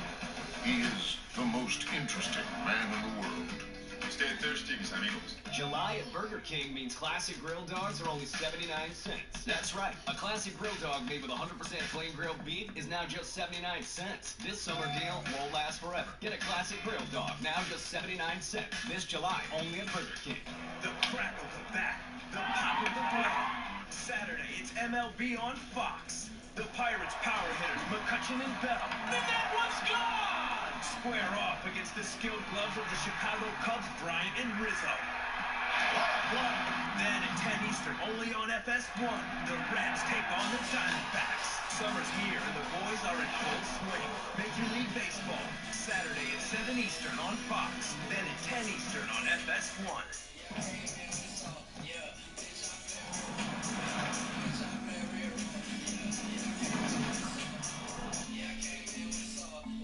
What if you could keep an eye on your business every hour of every day and know where your customers are at any moment? See what your employees are doing or tell if your windows and doors are secure. And what if you could do all that from anywhere? Introducing Cox Business Security. With HD surveillance and 24/7 monitoring, our security never sleeps, so you can. Cox Business Security Solutions. Security that means business. X-Spot Archery in South Attleboro is your headquarters for all things archery. Whether you're new to the sport or a seasoned pro, X-Spot has something for everyone. We offer lessons for all ages, lane rentals for individuals or groups, league play, even birthday parties. Our pro shop has the largest selection of archery equipment and accessories in the area. We stock all major brands like PSE, Elite, 10 Point, and many more. X-Spot also offers in-house repairs and customizations. Stop in or visit us online at xspotarchery.com. 39-35. Miller threes. Here's Michael Rappaport. All right, with Deshaun Stevenson. Deshaun, you played against Chauncey many times in the NBA. How does it feel matching up with him here today at the Big Three? Man, Chauncey's a hell of a player. It's kind of hard. As you can see, he can shoot and dribble. We got to work cut out today. All right, keep doing your thing, Gus. All right, Michael. Stevenson. One-on-one matchup with Chauncey Billups.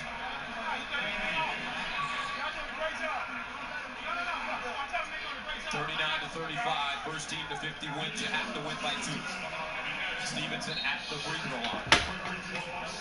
10 points. Add another 2.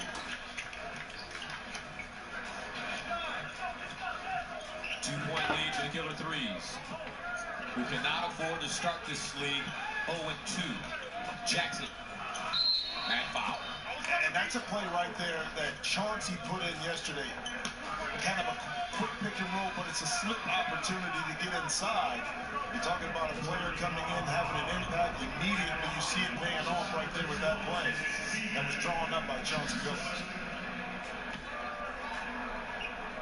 Steven Jackson from Port Arthur, Texas, home of the Big Bopper, Jimmy Johnson, and Fox, the legendary coach, and Janice Johnson. Stevenson 3. Also Bun B, Pepsi. I knew you had to throw in the hip-hop reference in there. Good call. Hughes. Larry Hughes now being able to come off the bench and not forced to start at the point, can really focus on what he does well. Went to score the ball. That time he put Cat Mobley on skates. And Mobley foul. Cat comes right back at him. Tito Mobley, 41 years old. And it's ironic that his playing career was cut short a little bit because of the heart element he had. But a great businessman has opened up medicinal businesses in the Los Angeles area. Yeah, have licenses in Rhode Island.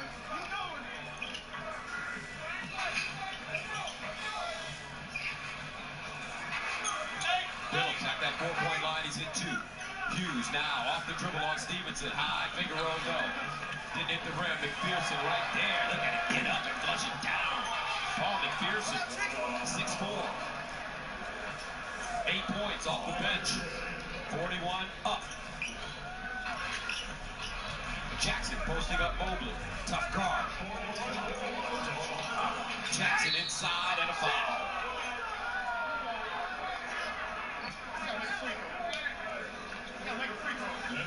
You play, Gus, is that Steven Jackson didn't try to overpower Cat. 2 power dribbles inside, knowing he had the height advantage. The only way that Coutinho could guard him was to foul. And that time, instead of trying to lower his shoulder and be more physical, he finessed his way in the lane and able to still get the foul, get to the free throw line. Jackson with 14 points. Missed the free throw. And now looks like there's going to be a foul call.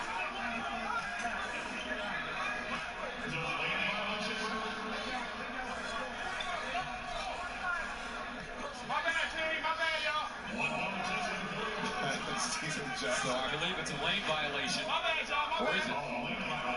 Officials have not been definitive in terms of this particular call.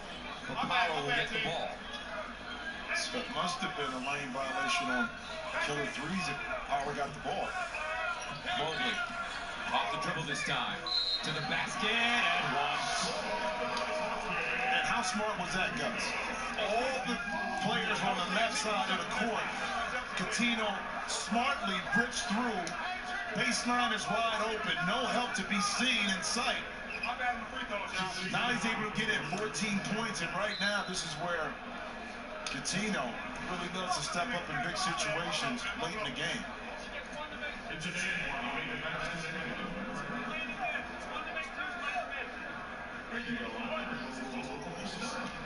Coutinho Mobley last played for the LA Clippers in 2008.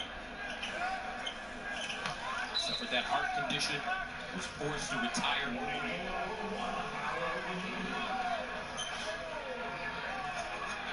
I tell you what, I spent Thanksgiving and Christmas over at Cat's house. His mom cooked some mean turkey. Mobley. Now Jackson. 44-41. Power has clawed their way all the way back into this game. Jackson forced it up and lays it in. Love it. Using that size and that body. Instead of trying to overpower it, using that touch inside, guys. Last 2 plays for him. Jackson with 16, 1-point game. First to 50 wins, you have to win by 2. Mobley. And that's a foul behind the 3-point line. So Mobley will go to the line. 1 shot for 3 points.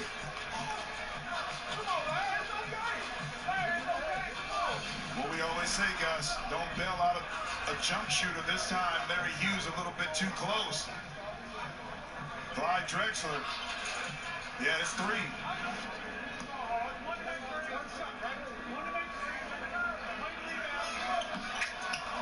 Tipped up. McPherson again with the foul.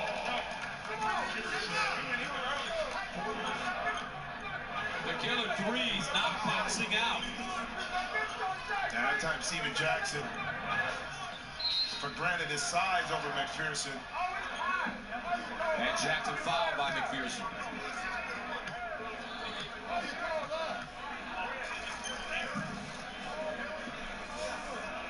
So Jack at the line.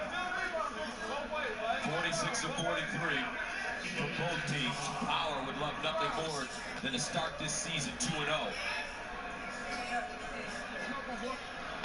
The Killer Threes desperately trying to avoid 0-2. 46-45.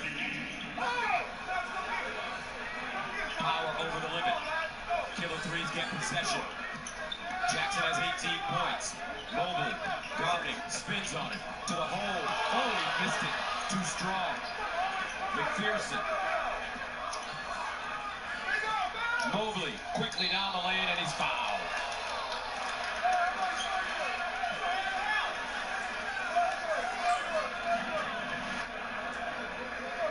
$20 move, $10 finish right here by Steven Jackson, not able to get it done. And then Coutinho able to catch the ball on the move, poor closeout by Steven Jackson. Had to wrap up the Cat before he had an easy 2 inside. 46-45. Mobley at the line. So now they're saying Mobley will get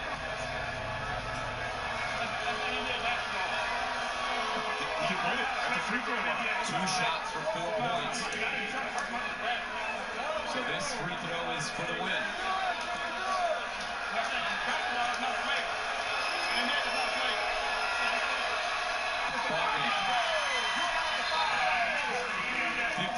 Power starts the season 2-0 under Clyde Drexel as they defeat the Killer Threes in the debut of Chauncey Billups. Mobley with 23 points.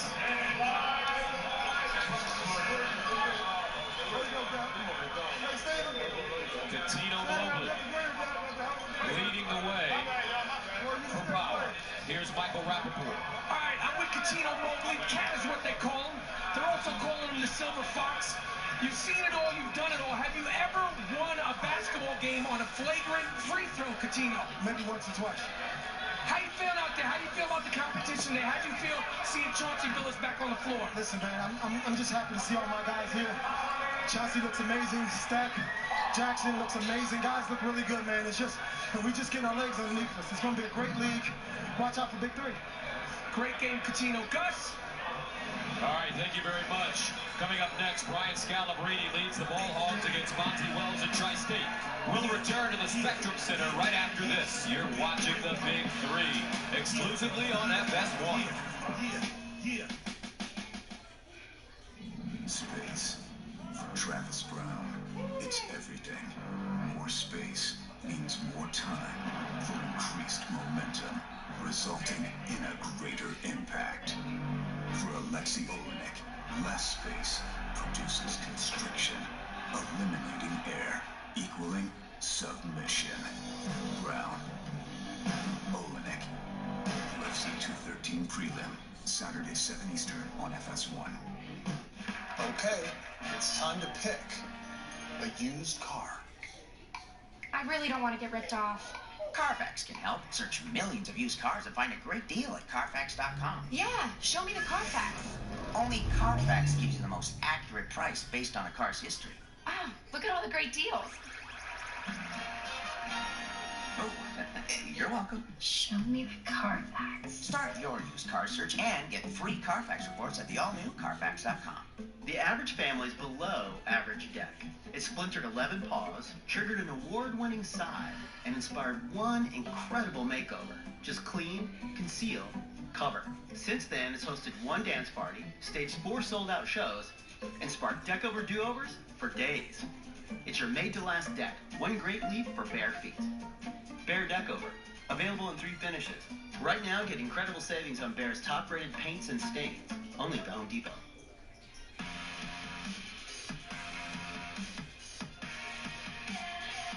Introducing the new Sleep Number 360 Smart Bed.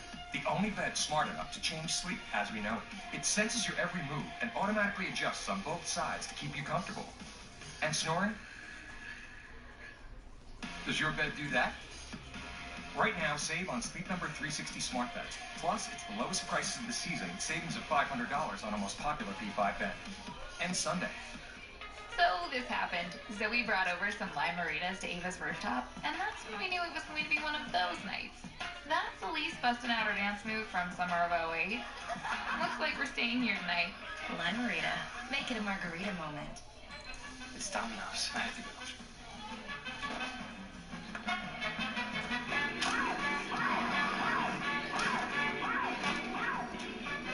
Looking for this? Yeah. Order and track your pizza with Domino's Tracker. Straight Talk Wireless, best phones, best networks, no contracts. Proud sponsor of Big Three Basketball. Charlotte, North Carolina, the place to be. 11,000 fans in attendance. We're ready for our 3rd game of the day as the Ball Hogs, led by Brian Scalabrine, takes on Bonzi Wells and Tri-State.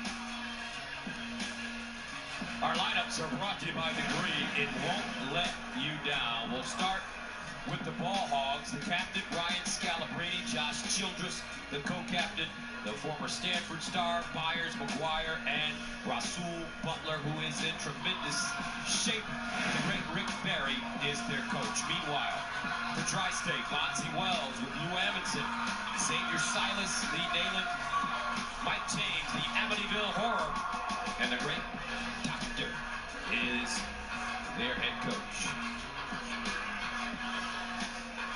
Rick Barry, they called him the Miami Greyhound. what a distinguished career in the NBA, Hall of Famer. Same thing with this man, a good doctor. And they both played in the ABA. They both played for the New York Nets. How about this? Rick Barry with the Nets, 70-72. Dr. J from 73 to 76. There's that signature afro. You guys, when I was in the 6th grade, I tried to get my afro to look like that so I can play like Dr. J. It didn't work, but that's who I grew up idolizing, was Dr. J. Philadelphia 76ers. You had a great conversation with him yesterday during practice. It was, you know what we were talking about, too? One of the big questions. The fish that saved Pittsburgh, baby. Moses Guthrie. All right, we start play. Here's Bonzi Wells, Mike James, Nalen. Nalen guarded by Scalabrine. Mid-range jump shot. Rims off, snatched down, and the ball hogs have it. Rasul Butler was excellent week 1. Scalabrine, and a blocking foul call.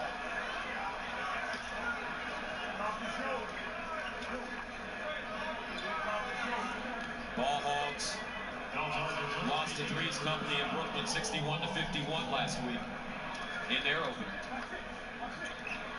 Butler, Scalabrine, looking, hopping. Butler tracks it down in the corner. Scalabrine again looks very aggressive to start this game. Nicely done by Brian Scalabrine. Yeah, last week he didn't look to score, but on consecutive concessions, the White Mamba looking to get the scorebook early. Long jump shot. Off the mark for James. Nalen with a rebound, and he's fouled inside. The White Mamba inside. Using the body, nice little skill set, filling the body, lead Nalen. Over the left shoulder jump hook. You'll need a lot of that. Scalabrine has already equaled his points from last week. He only had 2 on 1 of 3 shooting in 14 minutes. Meanwhile, Bonzi Wells coming off a 14-point effort. That's 2 points there. Last week, Tri-State losing to Power, 62-58. Deshaun Stevenson hitting that game winner. And both teams want to get in the W column. Butler 3.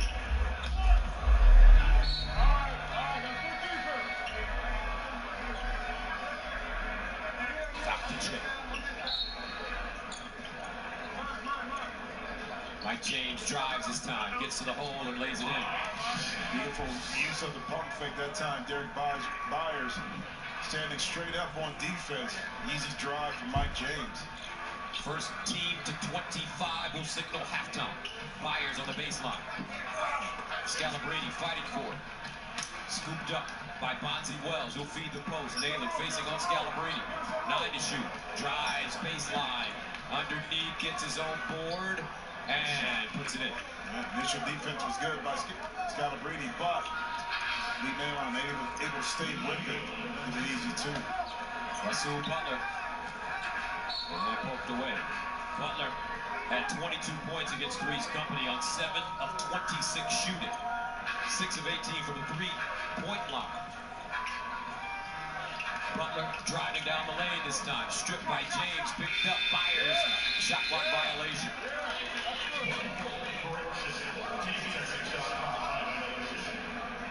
Rick Barry is coach of the Global Basketball Association, the CBA, the USBL, and now the Big Three.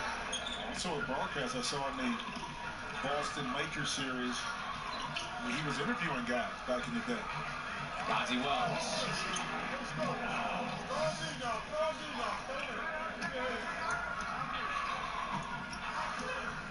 Butler. Slippery hands. Mike James makes a pay for it. Great pace to start this game.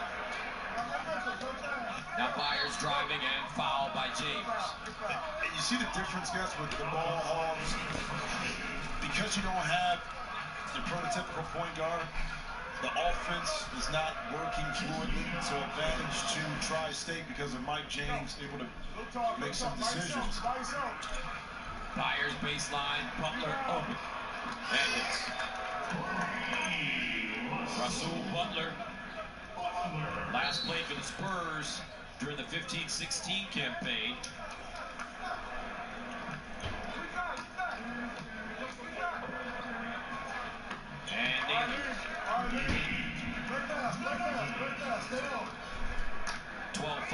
Tri-State. Butler again for three. Balance this time. Scalabrine with a rebound, couldn't hold on. Nalen digs it out. Here's Nalen, high dribble, rises and hits. Nalen knows he has the advantage of Scalabrine. That time his team smartly giving him the left side of the floor so he can just go to work. Nalen with 6.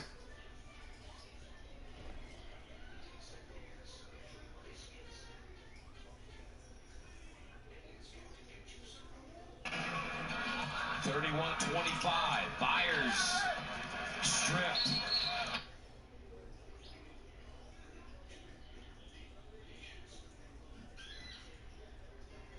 Seeing it right is that yes, he dove to the basket, they didn't shoot. Won't we have to shoot the ball? That time the officials will confer. That's the free throw. And just like that, a 4-point game. 45-41, 8 points. James curling down the lane, feeds Bonzi Wells, got his feet set, can't lay it in, snatched down by Childress. Cross court, Butler for 3, bam! Back in the game. Tri-State got away from what got him the lead. Mike James. Live by the jumper, die by the jumper, backdoor Byers, and a foul. They didn't clear it, I don't think Josh Childress. They didn't clear it, you're absolutely right. Hey, but we didn't shoot the ball. We didn't go up with it, we can still take it back. We never went up with it. And Brian Scalabrine is saying it right, is that yes, he dove to the basket, they didn't shoot. Won't we have to shoot the ball? That time the officials will confer. I like the command of these two young men. Yeah, and it's true right here because the shot didn't go up by the ball hog, so he could have caught the ball down the lane and cleared it back out on the weak side. So the ball hogs. 10 seconds going to be on the shot. Look at it again. Scalabrine doing a good job. Arguing the call. 45-44. Butler driving. Stop. How big was that? Huge play. And that was Brian Scalabrine on the sideline pointing that out, that they still can maintain possession. And smartly, Russell Butler, instead of settling for a jump shot, he can get a three-point play the old school way. Butler adds the free throw, 47-45. The ball hogs storm back into this game and take the lead. Tri-State looks tired and spent. They've been relying on jump shots. Byers with a rebound. He's had a big second half, 19 points. Derek Byers. And the Bullhogs climb the mountain and report their first victory of this young Big 3 season in dramatic fashion. Guys, hey, these are professionals out here. If you don't close out the game and give pros chances to get back in, they'll make you pay. And Lee Nalen that time taking for granted that Byers wasn't going to shoot that three. But you know what? I talked about the big game he had last game. Right now in the second half, he stepped up big time, able to knock in that big time three. Get that dub. So the Ball Hogs get a big second half from Derek Byers, 21 points, and win it 50-45. Here's Mike Rappaport. Derek, that was a great game, great comeback, game-winning shot. How you feeling? I'm feeling great, man. That was a hard-fought victory. We needed one. We was over one already. We knew both teams wanted to get their first victory, so I'm glad we was able to close it out. All right, there's a lot of icons, a lot of Hall of Famers in this league, and then there's Brian Scalabrine. How does it feel with him to take the floor with him for the Bullhawks? Man, it feels great. I see why he stayed in the league so long. So, you know, he's just a consummate teammate. Everybody knows why he's in the league for a long time. I'm glad that was on my team. Well, congratulations on a good win. Great shot. Gus, what do you got? All right, thank you very much. Brian Scalabrine, the captain of the Ball Hogs, and his team winning 15-45. Coming up, as you look at the game-winning shot from Derek Myers. Allen Iverson leads Three's Company against Mike Bibby and the both Ghost Ballers next. This is a Big Three exclusively on FS1. Got the summer on lock. Big Three on Fox. The average family's below average deck. It splintered 11 paws, triggered an award-winning side, and inspired one incredible makeover. Just clean, conceal, cover. Since then, it's hosted one dance party, staged 4 sold-out shows, and sparked deck-over do-overs for days. It's your made-to-last deck. One great leap for bare feet. Bear Deck Over. Available in 3 finishes. Right now, get incredible savings on Bear's top-rated paints and stains. Only at Home Depot. Scorching heat today, folks. Stay cool out there. Walter!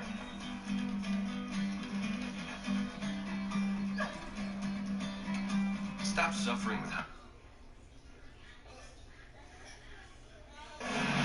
Coming up next, Allen Iverson leads Three's Company against Mike Bibby and the Ghost Ballers. This is the Big Three, exclusively on FS1.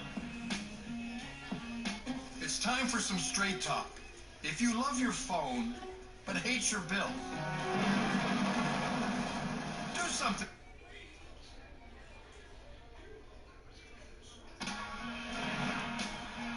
Iceman, one of the great scorers in the history of basketball. And maybe, in my opinion, the greatest poster of all time. This one, Jimmy. Classic. Where's he from? Where's he from? Listen, I'm going to get it out the way early on. I know it's coming, so I'm going to get it out the way. Young fella. That's what he did. Young fella. So smooth. But, I mean, if you look at those old clips, the touch that he had, the finger roll, smooth. So, Ghost Ballers, Three's Company, Bibby versus Iverson. Ricky Davis, his first shot, no. Loose ball, unable to lay it in, and this one thrown away by DeMar Johnson.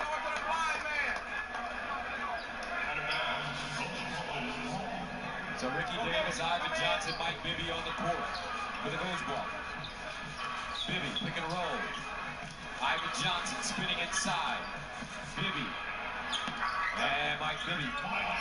Count that. That's a layup for Mike Bibby. 14 seasons in the NBA. Mike Bibby. Those Ballers take the early lead. Now Iverson doesn't have to take it back, and he knocks his first shot down. Allen Iverson only had 2 points in their last game against the Ball Hogs. And this is first 4 shots, but not this afternoon able to make the first one. Little pull-up jump shot, and that kind of relieves a little bit of pressure. Knocking in a nice little easy shot and see it go through the rim, even for the Hall of Famer, Allen Iverson. Allen Iverson last played in Turkey in 2010, his last NBA season. 09-10 with Philly. Johnson misses a free throw. Iverson splits the defense, gets to the hole, but deflects no. Ricky Davis for 3.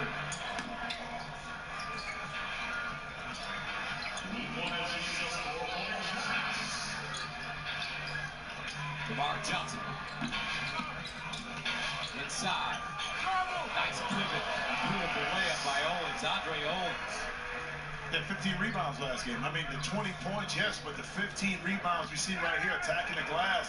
And he wants to prove that last week, Gus, wasn't a fluke. One shot by Bibby. I think that's a message to me. I told him before the game started, hit a shot. The last 2 he hit, he looked at me and pointed. Like, is that enough?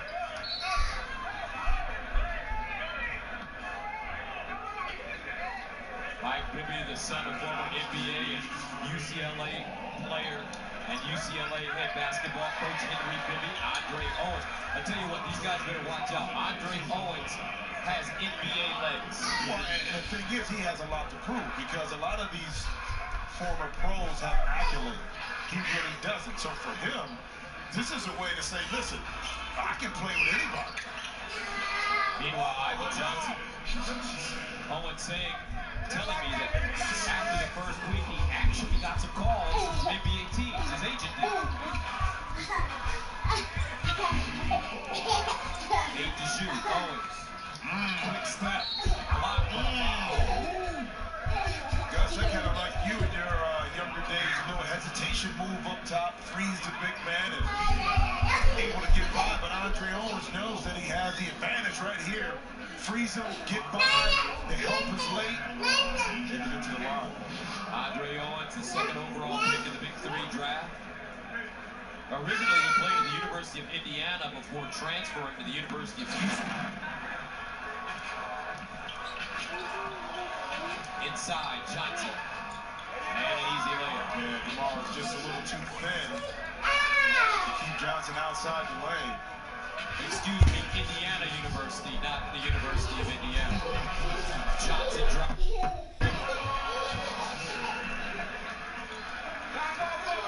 10-8. Ghost Ballers. Ricky Davis. Long jump shot. Iverson with a rebound. Iverson driving now. Can't get there. Knocked off the ball.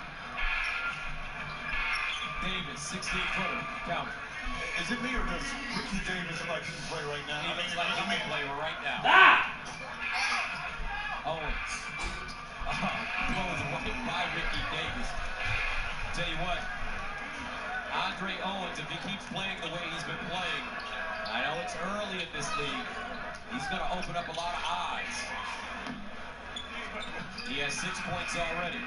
Playing with something to prove, Gus, is always a dangerous one, especially when you have the kind of game that he has. Owens again to the hole. Uh-oh. Watch out, folks.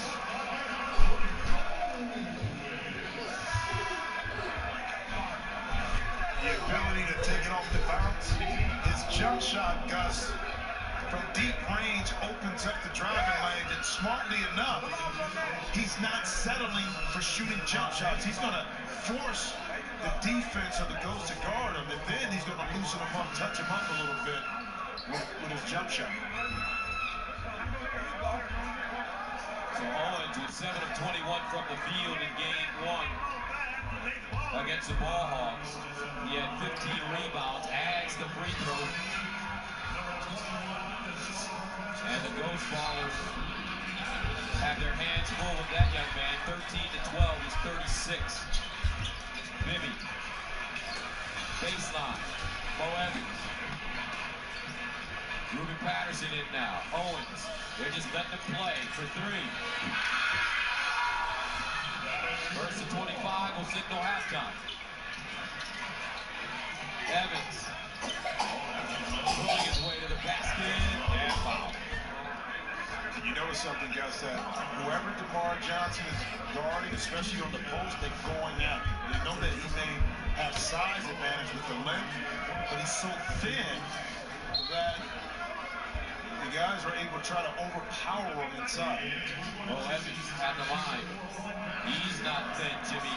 Mo looks like he has swallowed the weight room. No, he's always been cut. Physique-wise, but now he's put on a couple extra LBs, but he's more of a power player right now. Owens, guarded by Banks, Johnson, good shot. 16-12, DeMar Johnson with the three-pointer. Three's company. And a foul away from the ball.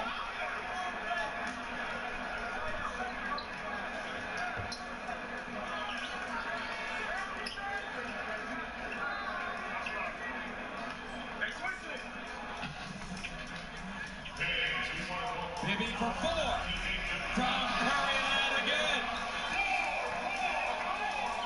2 4-point shots made by Mike Bibby. He has 10. Johnson. DeMar Johnson back-to-back threes. 19-16, first to 25 will signal halftime. And they are moving and grooving. Bibby, look at the handle. That's old school Mike Bibby right there. Owens will jam it down after the block by Johnson. Well, that's how DeMar Johnson able to use his leg, keep the space in between, block the shot, easy two for Owens inside. Marcus Banks.